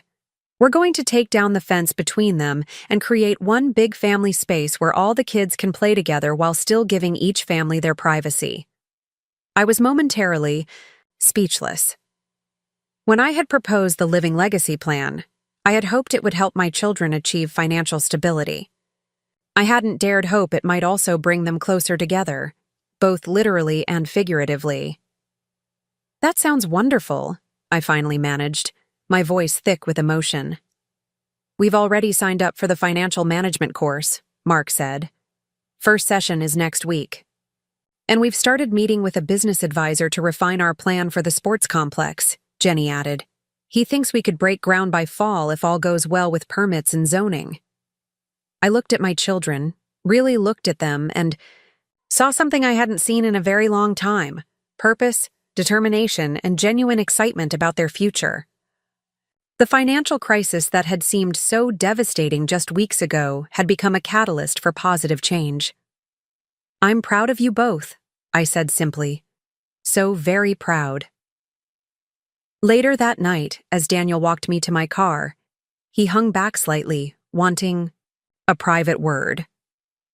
I need to thank you, he said, his deep voice uncharacteristically hesitant. Not just for the money, though that's, well, it's life-changing, but for believing in us enough to give us this chance. Your family, Daniel, I replied. All I've ever wanted is for you to be happy and secure. He nodded, jamming his hands into his pockets. Jenny told me something the other day that really hit home. She said her whole life she's been trying to recreate what she had before. Her dad left, that sense of solidity, of being part of something special. That's why she hung on to Victoria for so long, why the house meant so much to her. I listened, touched that Jenny had shared something so personal with him and that he was sharing it with me. But she said she finally realized she's been looking backward instead of forward, Daniel continued, that we needed to build our own foundation, not try to reclaim one that was already broken. He paused. She said she learned that from you, from watching you start over after the divorce, and again these past few months with your travels. I felt a swell of emotion that made it momentarily difficult to speak. She's a remarkable woman, your wife, I finally said, and not just because she's my daughter. Daniel smiled, a genuine smile that transformed his usually stoic features. Don't I know it? The following weeks brought a flurry of activity that transformed our family in ways I could never have predicted. Mark and Jenny threw themselves into their financial management course with surprising enthusiasm, often calling me to share concepts they were learning as if they were revolutionary discoveries, which, for them, they were. Seeing my financially struggling children suddenly excited about emergency funds and debt-to-income ratios was both amusing and deeply satisfying. The plans for the Wilson family field house progressed rapidly. They found a suitable property, an abandoned warehouse on the edge of town that could be renovated for far less than building from scratch. The business advisor I had insisted upon proved invaluable, helping them navigate zoning requirements, develop realistic financial projections, and create a solid business plan to present to the local planning commission. Both families put their houses on the market, and in the robust spring real estate season, they sold more quickly than expected. The move to their new, more modest homes was planned for early summer, giving the children time to finish the school year at their current schools. Through all of this, I maintained a supportive but hands-off approach. When asked for advice, I gave it. Otherwise, I allowed them to make their own decisions, and yes, their own mistakes. There were plenty of those. A contractor who didn't work out, unexpected repairs needed on the new homes, disagreements about the design of the Fieldhouse logo. But they handled each challenge with growing confidence. The most rewarding aspect, for me, was seeing Mark and Jenny working together, rediscovering the sibling bond that had weakened over years of separate lives and competing priorities. Victoria's departure from Lakeside proceeded as planned. The sale of Robert's house closed, and within weeks, demolition crews arrived to tear down the structure that had once been my home, then Robert and Victoria's, and finally just a painful reminder of past betrayals. I drove by one day out of curiosity and found myself feeling nothing but relief as I watched the walls come down. The house had never been the problem. It was what the house represented. Broken promises, divided loyalties, the illusion that material surroundings could compensate for emotional disconnection. One afternoon in late April, I received an unexpected visitor. I was in my garden, pruning roses, when a car I didn't recognize pulled into my driveway. The woman who emerged was instantly familiar, though we hadn't stood face to face in years. Victoria, elegant as ever in a cream-colored pantsuit, her blonde hair now highlighted with strategic strands of silver. She hesitated at the garden gate, clearly uncertain of her welcome. "Eleanor," she called. "May I speak with you for a moment?" I straightened, removing my gardening gloves. "Victoria, this is a surprise." "I'm leaving tomorrow," she said, approaching cautiously. "Moving to Sedona. My sister's there." I nodded, waiting. We both knew she hadn't come to share travel plans. She glanced around at my garden, visibly gathering her thoughts. "Beautiful roses. You always did have a way with plants." "Thank you," I replied, not making it easier for her. After all she had taken from me over the years, she could at least work for this conversation. "I wanted to," she began, then stopped, seemingly reconsidering her words. "Mark and Jenny told me what you're doing for them. The inheritance, the business investment. It's very generous. They're my children," I said simply. She nodded, looking uncomfortable. "They were very upset about the house being sold. I didn't handle that well. I should have given them more notice, more consideration. I raised an eyebrow, surprised by this admission. Perhaps, but it's done now. Yes, she agreed. It is. She hesitated again, then reached into her handbag and withdrew a small box. This was Robert's. He would have wanted Mark to have it. I took the box and opened it. Inside was Robert's pocket watch, a family heirloom passed down from his grandfather. I remembered it well. He had worn it on special occasions throughout our marriage.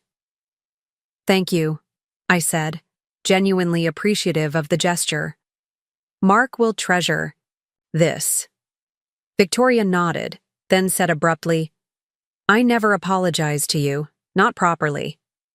No, you didn't. I told myself it was just one of those things that happen. People fall in and out of love. But that wasn't the whole truth. She met my eyes directly for the first time. I pursued Robert knowing he was married. I wanted what you had, the beautiful home, the successful husband, the perfect family. I convinced myself I deserved it, more than you did. I said nothing, letting her continue. It wasn't until Robert died that I realized what I'd actually done, not just to you, but to Mark and Jenny as well. I tried to be a mother to them, but I was always performing the role, never truly inhabiting it. They could feel the difference. Yes, I agreed quietly. They could. She looked away, blinking rapidly. Anyway, I just wanted to say I'm sorry. For all of it. For the pain I caused. For the family I helped break apart. She gave a small, bitter laugh. For what it's worth, it wasn't the fairy tale I imagined. It would be. Robert never quite. He never loved me the way he loved you. This confession, delivered in Victoria's carefully modulated voice, struck me with unexpected force. For 20 years, I had carried the wound of Robert's betrayal, assuming he had found greater happiness with Victoria than with me. To hear otherwise should have been vindicating, but instead, I felt only a profound sadness for all the years wasted on bitterness and rivalry. I forgive you, Victoria, I said, the words emerging before I had consciously decided to speak them. Not for your sake, but for mine. I'm too old to carry around resentment anymore. She looked startled, then oddly relieved. Thank you. I didn't expect that. Neither did I admitted with a small smile. Safe travels to Sedona. I hear it's beautiful there. She nodded, turned to go, then paused. Your children are lucky, you know, to have a mother who loves them enough to push them toward independence rather than dependency. I wish. She didn't finish the thought, just gave a small wave and walked back to her car. I watched her drive away, thinking about the strange paths our lives had taken, from bitter rivals to two aging women finally making an uneasy peace with the past. I wondered briefly about her children, David and Susan, whom Robert had chosen over Riley in the original story. Where were they now? Had they stayed in touch with Mark and Jenny? I realized I knew almost nothing about them, having mentally categorized them simply as the other family for so many years. That evening, I called Mark and gave him Robert's pocket watch. He was visibly moved, turning the antique timepiece over in his hands with reverence. Dad showed this to me when I was a kid, he said softly. Told me it would be mine someday. I thought it was lost after he died. Victoria found it, I explained. She came to say goodbye before moving to Wow. Arizona. Mark looked up, surprised. She came to see you? That must have been awkward. Actually, it was. Clarifying. I hesitated, then decided to share the rest. She apologized, Mark, for everything that happened with your father.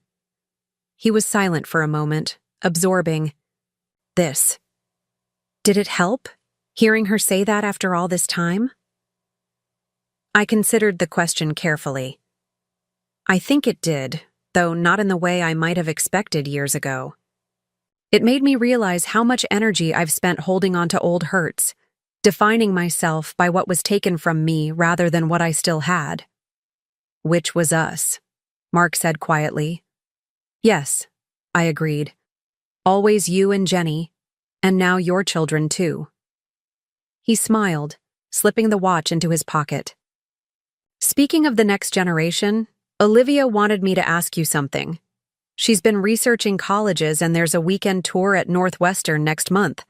She was hoping you might go with her. Just the two of you.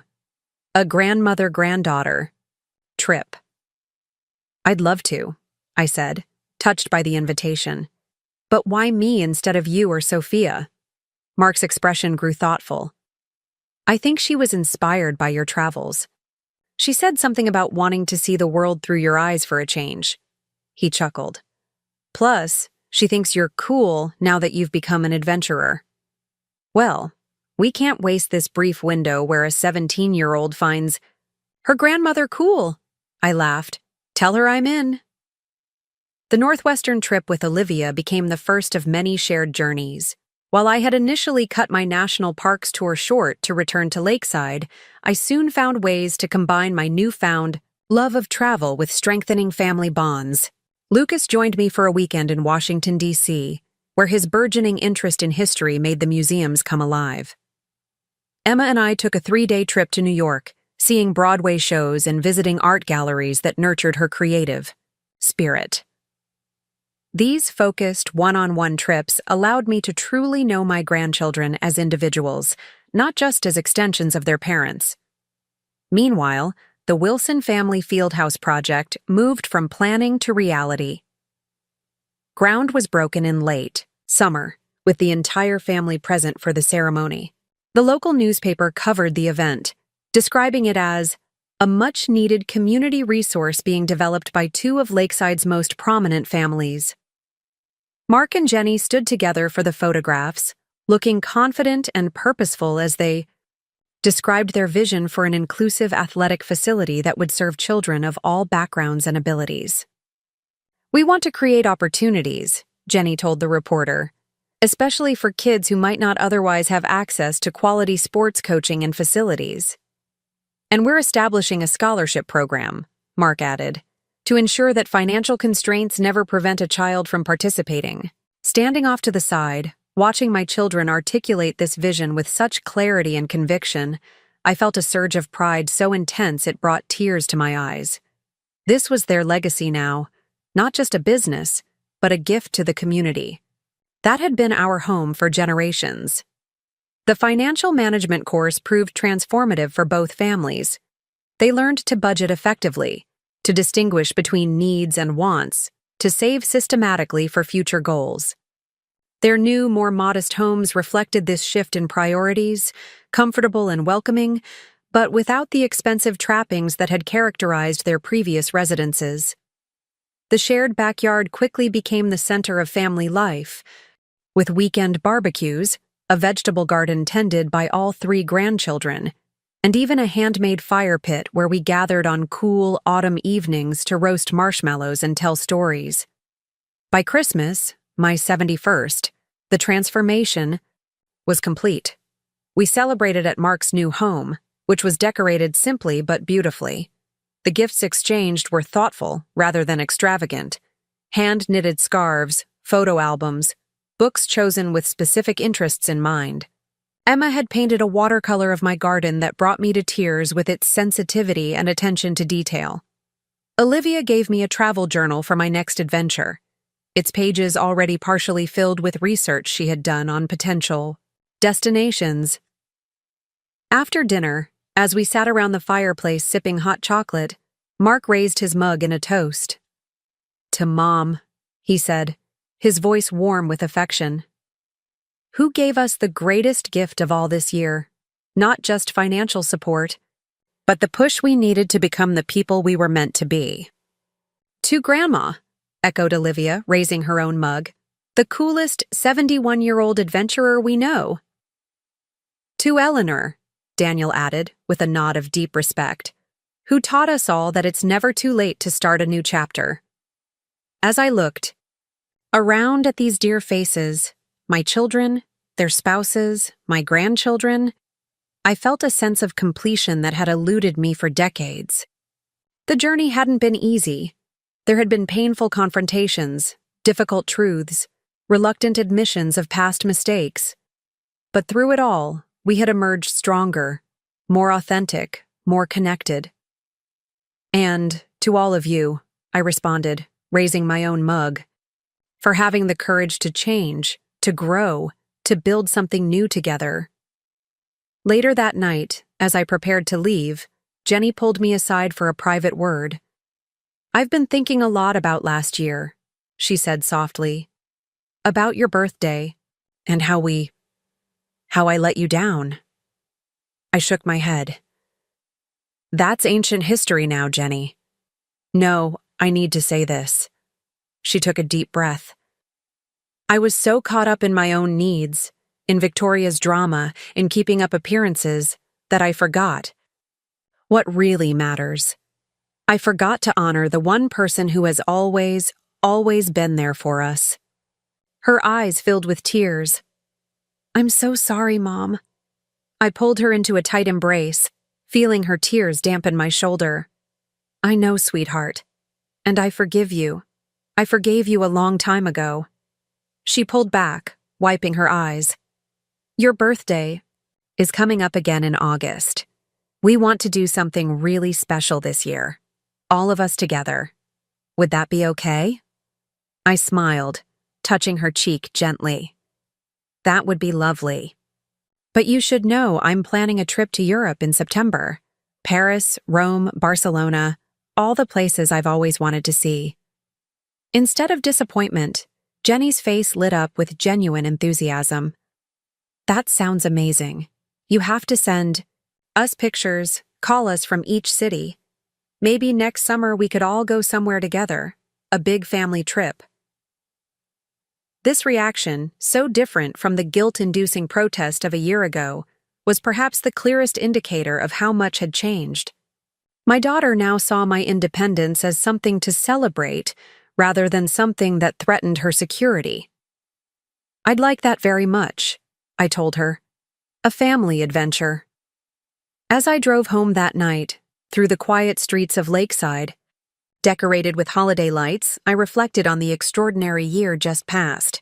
What had begun with the pain of rejection, sitting alone at that restaurant table on my 70th birthday, had somehow transformed into one of the most meaningful chapters of my life. By standing up for myself, by refusing to continue enabling unhealthy patterns, I had set in motion changes that benefited not just me, but everyone I loved. My children had skipped my 70th birthday for their stepmother's party, and in response I had reimagined their inheritance, not withholding it out of spite, but restructuring it out of love and wisdom. The result wasn't just financial, stability for Mark and Jenny, but a renewed sense of purpose, a stronger sibling bond, and a family legacy that would serve the community for generations to come.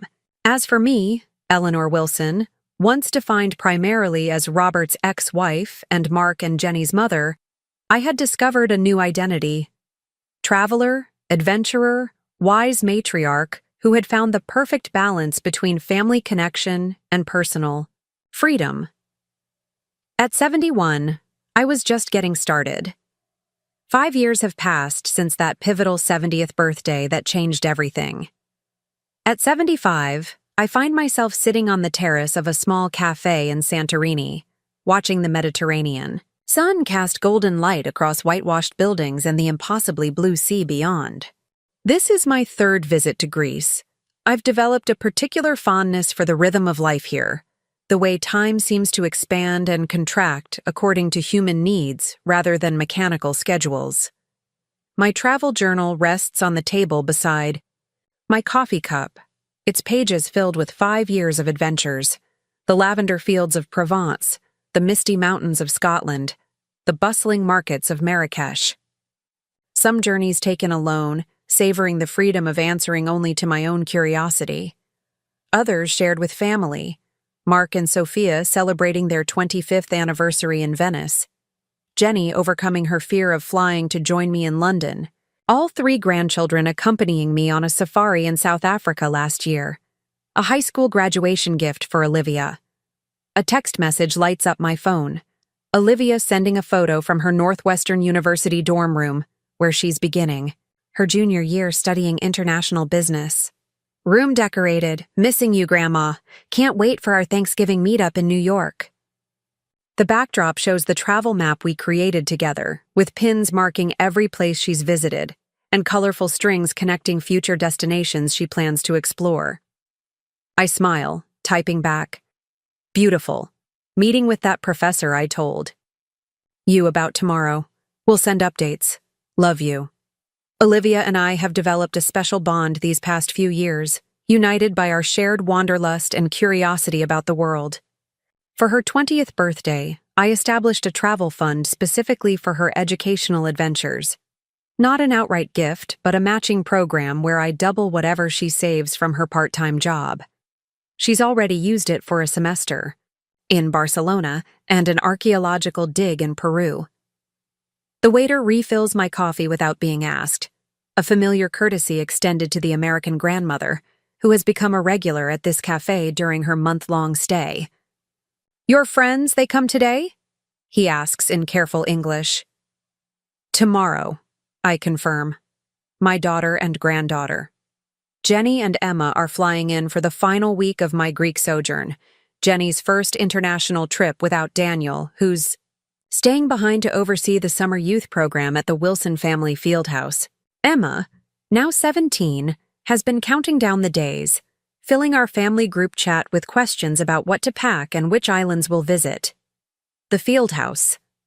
I smile at the thought of how successful it has become.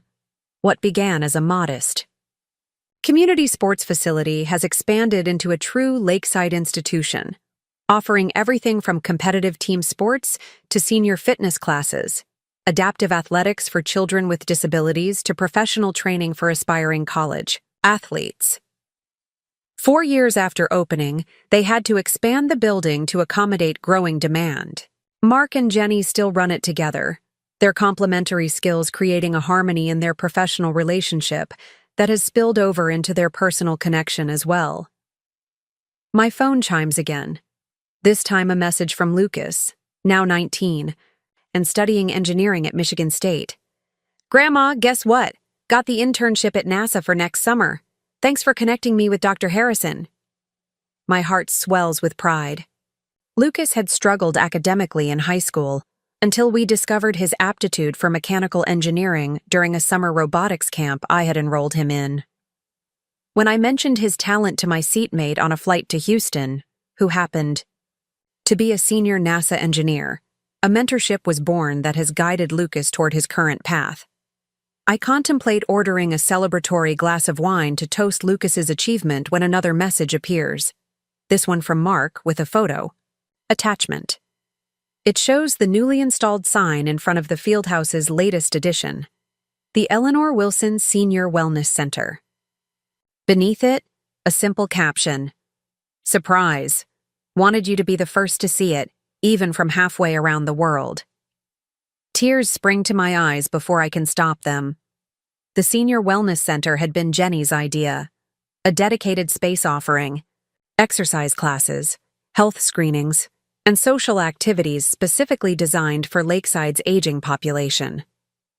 Something that would have made a difference for you, Mom, if it had existed when you were feeling isolated after Dad left. She had explained when first proposing it. They had mentioned naming it after me, but I hadn't realized they'd actually gone through with it. I'm still composing a response to Mark when my phone rings, Jenny's familiar face appearing on the screen. Did you see it?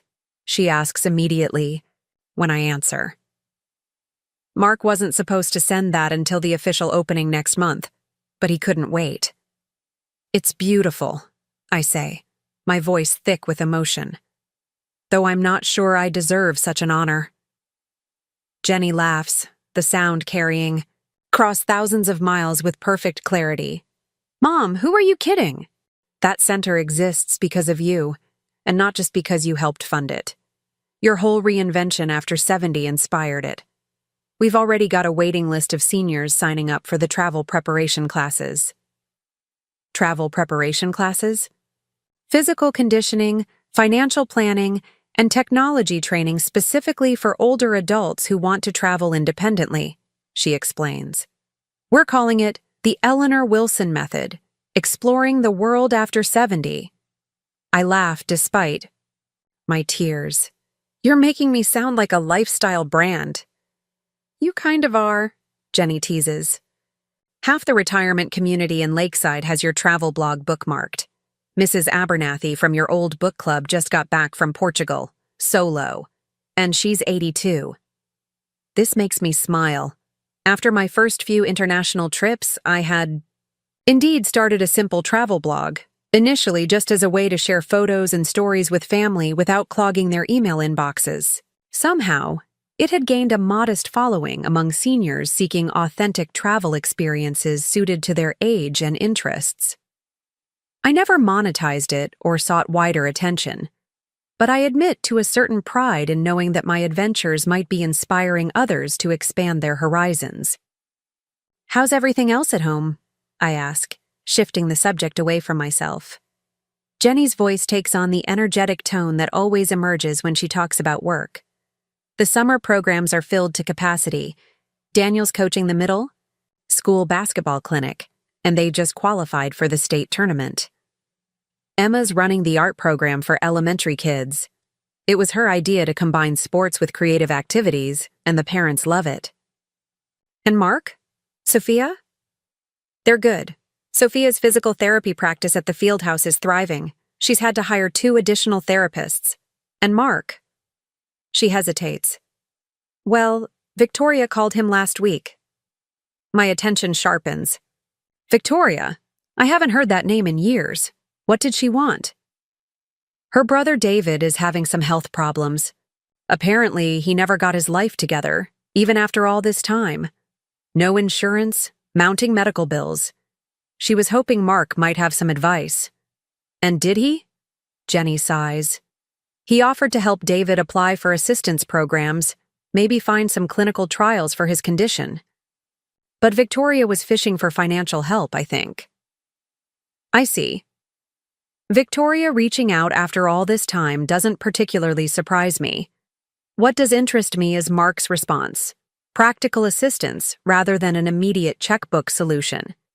And Mark handled this himself? He didn't come running to you or to me? Nope, Jenny confirms, a note of pride in her voice. He said he felt sorry for David, but wasn't going to throw money at a problem that needed actual life changes to fix. His exact words were, "That's what Mom taught us." Warmth spreads through me, a sense of validation more profound than any monument or named building could provide. 5 years ago, when I restructured their inheritance and challenged them to become financially independent, I couldn't have predicted the extent to which those lessons would transform not just their financial habits, but their entire worldview. That's wonderful to hear, I manage. Anyway, I should let you go. Emma and I are finishing our packing for tomorrow's flight. I still can't believe I'm actually coming to Greece. I can't wait to show you both around, I say sincerely. The islands are magical this time of year. After we hang up, I order that glass of wine after all, raising it in a silent toast to absent family and present joys. The waiter, noticing my solitary celebration, raises an eyebrow questioningly. Good news from home? He asks. The best kind, I reply. The kind that tells you you've done something right. He nods as if he understands perfectly, leaving me to my thoughts and the spectacular sunset beginning to unfold over the Aegean. That evening, as I prepare for bed in my small but charming rental apartment, I find myself reflecting on the extraordinary turn my life has taken since that lonely 70th birthday dinner. Had I remained trapped in my role as the ever-available, financially supportive mother and grandmother, I might now be sitting in my lakeside living room, watching television and waiting for the occasional visit or phone call. Instead, I've created a life rich with experiences, meaningful connections, And yes, the special joy that comes from seeing your children thrive through their own efforts rather than your constant intervention. The inheritance decision, what I now think of as the living legacy plan, proved more transformative than I could have imagined. By giving Mark and Jenny immediate access to a portion of their inheritance, coupled with the responsibility of financial education and joint business development, I had fundamentally altered our family dynamic. No longer was I the bank they turned to in times of need. I had become a respected advisor, a partner in their success, and most importantly, a mother whose own fulfillment added to their lives rather than being sacrificed for them. The family business investment fund that established the Wilson Family Fieldhouse had grown beyond our initial projections. What began as a community sports facility now encompasses the main athletic complex, Sophia's physical therapy practice, the new senior wellness center, and a scholarship foundation that ensures access for children from all economic backgrounds. Last year, they had even added an educational wing offering tutoring and college preparation for student athletes. More significant than the business success, however, was the personal growth I had witnessed in my children. Mark, once so focused on maintaining appearances and financial status, had developed a genuine passion for creating opportunity for others. Jenny, who had desperately sought approval and connection through people-pleasing, had found her voice as a confident community leader. Their shared project had healed the subtle rift that had developed between them over years of following separate paths and competing priorities. As for the grandchildren, Olivia, Lucas, and Emma, they had grown up witnessing a very different model than many of their peers. Instead of seeing grandparents as dependent elderly relatives or occasional babysitters, they experienced me as a vibrant, independent woman with her own adventures and wisdom to share. Our one-on-one trips together had created special bonds that transcended the usual grandparent-grandchild dynamic, allowing us to know each other as individuals with unique interests and perspectives. The financial lessons had not been lost on them either. All three had student jobs despite their parents' improved financial situations, and each maintained careful budgets that balanced current enjoyment with future security. Olivia had already started a small investment portfolio, often calling me to discuss potential additions. Lucas had designed an app to help college students track expenses and avoid debt. Emma, though still in high school, saved half of her earnings from teaching art classes at the Fieldhouse, with clear goals for how those savings would support her future education. My phone chimes with one last message for the night, a video from Daniel showing the sunset over Lakeside. "Almost as pretty as what you're seeing in Santorini," reads his text. "But we miss you here. Safe travels to Jenny and Emma tomorrow." I smile at this thoughtful gesture from my son-in-law, who had once been the most distant member of our family circle. These past 5 years had revealed depths to Daniel I had never fully appreciated. His dedication to youth sports transcending mere coaching to become true mentorship, his quiet support of Jenny's career ambitions, his willingness to adapt to our changing family dynamics without complaint. In truth, every relationship within our family had deepened and matured since that watershed moment when I decided to stop enabling financial dependency and start encouraging genuine independence. Even my relationship with myself had transformed, from a woman who defined her worth through constant sacrifice to one who had discovered the joy of balanced giving, the freedom of personal pursuits, and the dignity of aging on her own terms. As I drift toward sleep, I find myself looking forward not just to Jenny and Emma's arrival tomorrow, but to all the moments yet to come. Olivia's graduation next year, Lucas's first professional engineering project, Emma's college decision, the continued evolution of the Fieldhouse, and my own future travels. At 75, I feel not at the end of a journey, but in the middle of one. A journey made richer by the knowledge that my family is walking their own paths with confidence, security, and purpose. Morning comes with the brilliant clarity unique to Greek islands, the light so pure it seems to transform ordinary surroundings into something magical. I take my time getting ready, enjoying the ritual of preparing for a day with no fixed agenda beyond coffee at my favorite cafe, and perhaps a walk along the cliffside path with its breathtaking views. My phone rings just as I'm gathering my sun hat and bag. The international calling code tells me it's Mark before I even see his name. "Good morning from Lakeside," he says when I answer. "Or I guess it's afternoon for you." "Just about," I confirm. "Everything all right? It's quite early there." "Everything's fine," he assures me. "Better than fine, actually. I wanted to catch you before Jenny arrives. I have some news I wanted to share just with you first." Something in his tone makes me sit down, giving him my full attention. "I'm listening." "I've been offered a position on the state's Youth Sports Commission," he says, an unmistakable note of pride in his voice. "It's a volunteer appointment, very prestigious. They want me to help develop programs for underserved communities throughout the state, based on what we've created at the Fieldhouse." "Mark, that's wonderful," I exclaim. "Your work is being recognized at a whole new level."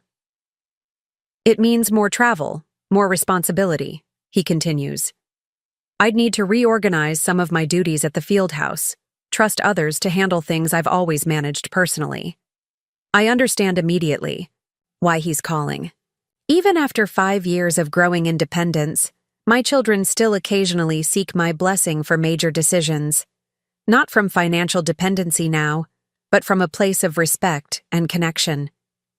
"You're ready for this challenge," I tell him, without hesitation. The Fieldhouse has a strong foundation and capable leadership. This is a chance to expand your impact beyond Lakeside.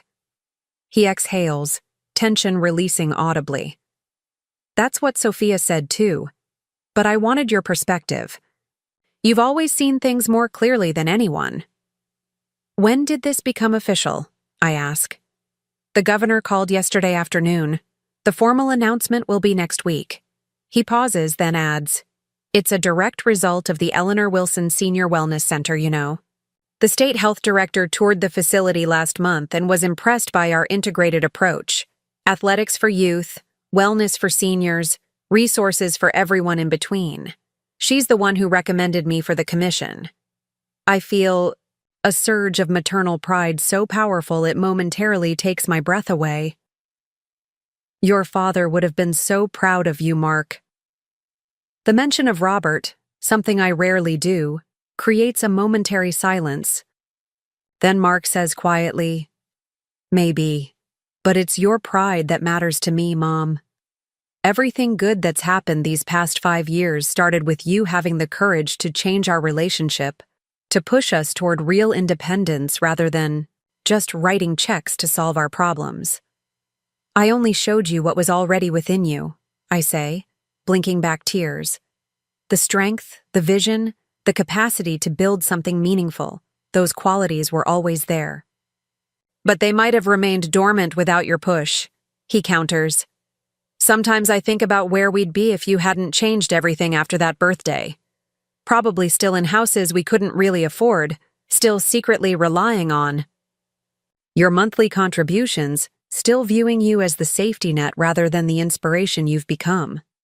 His words strike deep, affirming that the difficult decisions I made 5 years ago, decisions that initially caused pain and resistance, had ultimately led to flourishing rather than mere functioning. "That means more to me than you know," I tell him. "There's one more thing," Mark says. "With this new appointment, I've been thinking about Robert's pocket watch, the one Victoria returned to you." "What about it?" "I'd like to give it to Lucas when he starts his NASA internship. Continue the tradition, passing it to the next generation at a significant moment." I feel a bittersweet tug at my heart. I think that's perfect. Lucas would treasure it. "I'll never be able to thank you enough, Mom. Not just for the inheritance that made the Fieldhouse possible, but for showing us what it means to live with purpose at every stage of life." After we hang up, I sit for a moment on my small terrace, watching ferries cross the deep blue waters toward distant islands. Mark's words echo in my mind, showing us what it means to live with purpose at every stage of life. Had that been my intention when I changed their inheritance and embarked on my own adventures? Perhaps not consciously, but the description resonates deeply with the woman I've become. At 75, I am neither defined solely by my past roles, nor limited by societal expectations of aging. I am Eleanor Wilson, traveler, blogger, mentor, mother, grandmother, philanthropist, friend. The inheritance I restructured for my children 5 years ago ultimately gave me an unexpected gift as, well, the freedom to discover new dimensions of myself, to create a third act worthy of the life that preceded it. My phone chimes with a travel update. Jenny and Emma's flight has departed on schedule. In just a few hours, I'll welcome them to this beautiful island, ready to create new memories together. Tonight we'll dine at a small taverna I've discovered, where the owner's mother makes baklava from a century-old family recipe. Tomorrow we'll take a boat to a secluded beach, accessible only by water. By week's end, we'll have visited ancient ruins, shopped in village markets, and watched spectacular sunsets from clifftop perches. I gather my things and head out into the bright Santorini day, my step light and purposeful. The path leading from my apartment winds downhill toward the cafe where I'll have my morning coffee before meeting Jenny and Emma's ferry. Along the way, locals greet me with familiar nods: the baker, the souvenir shop owner, the elderly man who walks his small dog at the same time each morning. In just a month, I've become part of the rhythm of this place, a temporary but recognized member of its daily life. This sensation of belonging briefly yet genuinely to places far from home has become one of the unexpected joys of my traveling life. I am not a tourist rushing from one photograph opportunity to the next, but a temporary resident, moving at a pace that allows for real connection, meaningful observation, and the small, ordinary pleasures that reveal a culture's true character. As I settle at my usual table, ordering my usual coffee and my practiced but imperfect Greek, I think again of Mark's words about purpose. My purpose during these years was never about escaping family or responsibilities. It was about redefining those connections on healthier terms, about modeling the independence I hoped my children would embrace, about discovering who Eleanor Wilson might be when freed from defining herself solely through others' needs and expectations. The waiter brings my coffee with a small plate of honey-drizzled yogurt. For strength, he says with a wink. Your family comes today. I thank him, reflecting on the beautiful symmetry of this moment.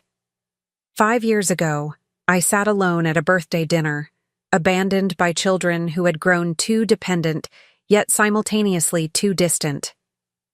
Today, I sit in a Greek cafe, eagerly awaiting the arrival of a daughter and granddaughter who are coming not out of obligation, but genuine desire to share this experience with me, to learn from my adventures even as they create their own.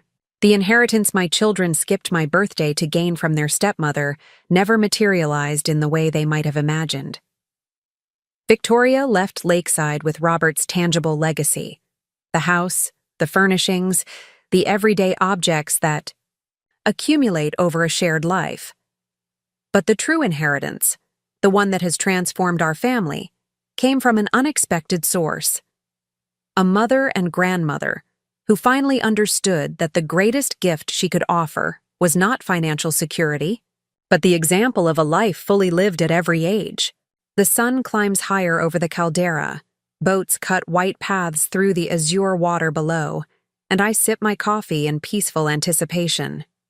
Whatever adventures today brings, with Jenny and Emma, with future travels, with the continuing evolution of our family's story, I face them with the confidence of a woman who knows her worth extends far beyond the roles she once thought defined her. My 70th birthday may have begun in rejection, but it launched a journey more rewarding than I could have imagined. The inheritance I restructured for my children ultimately became the gift that freed us all. Up next, you've got 2 more standout stories right on your screen. If this one hit the mark, you won't want to pass these up. Just click and check them out.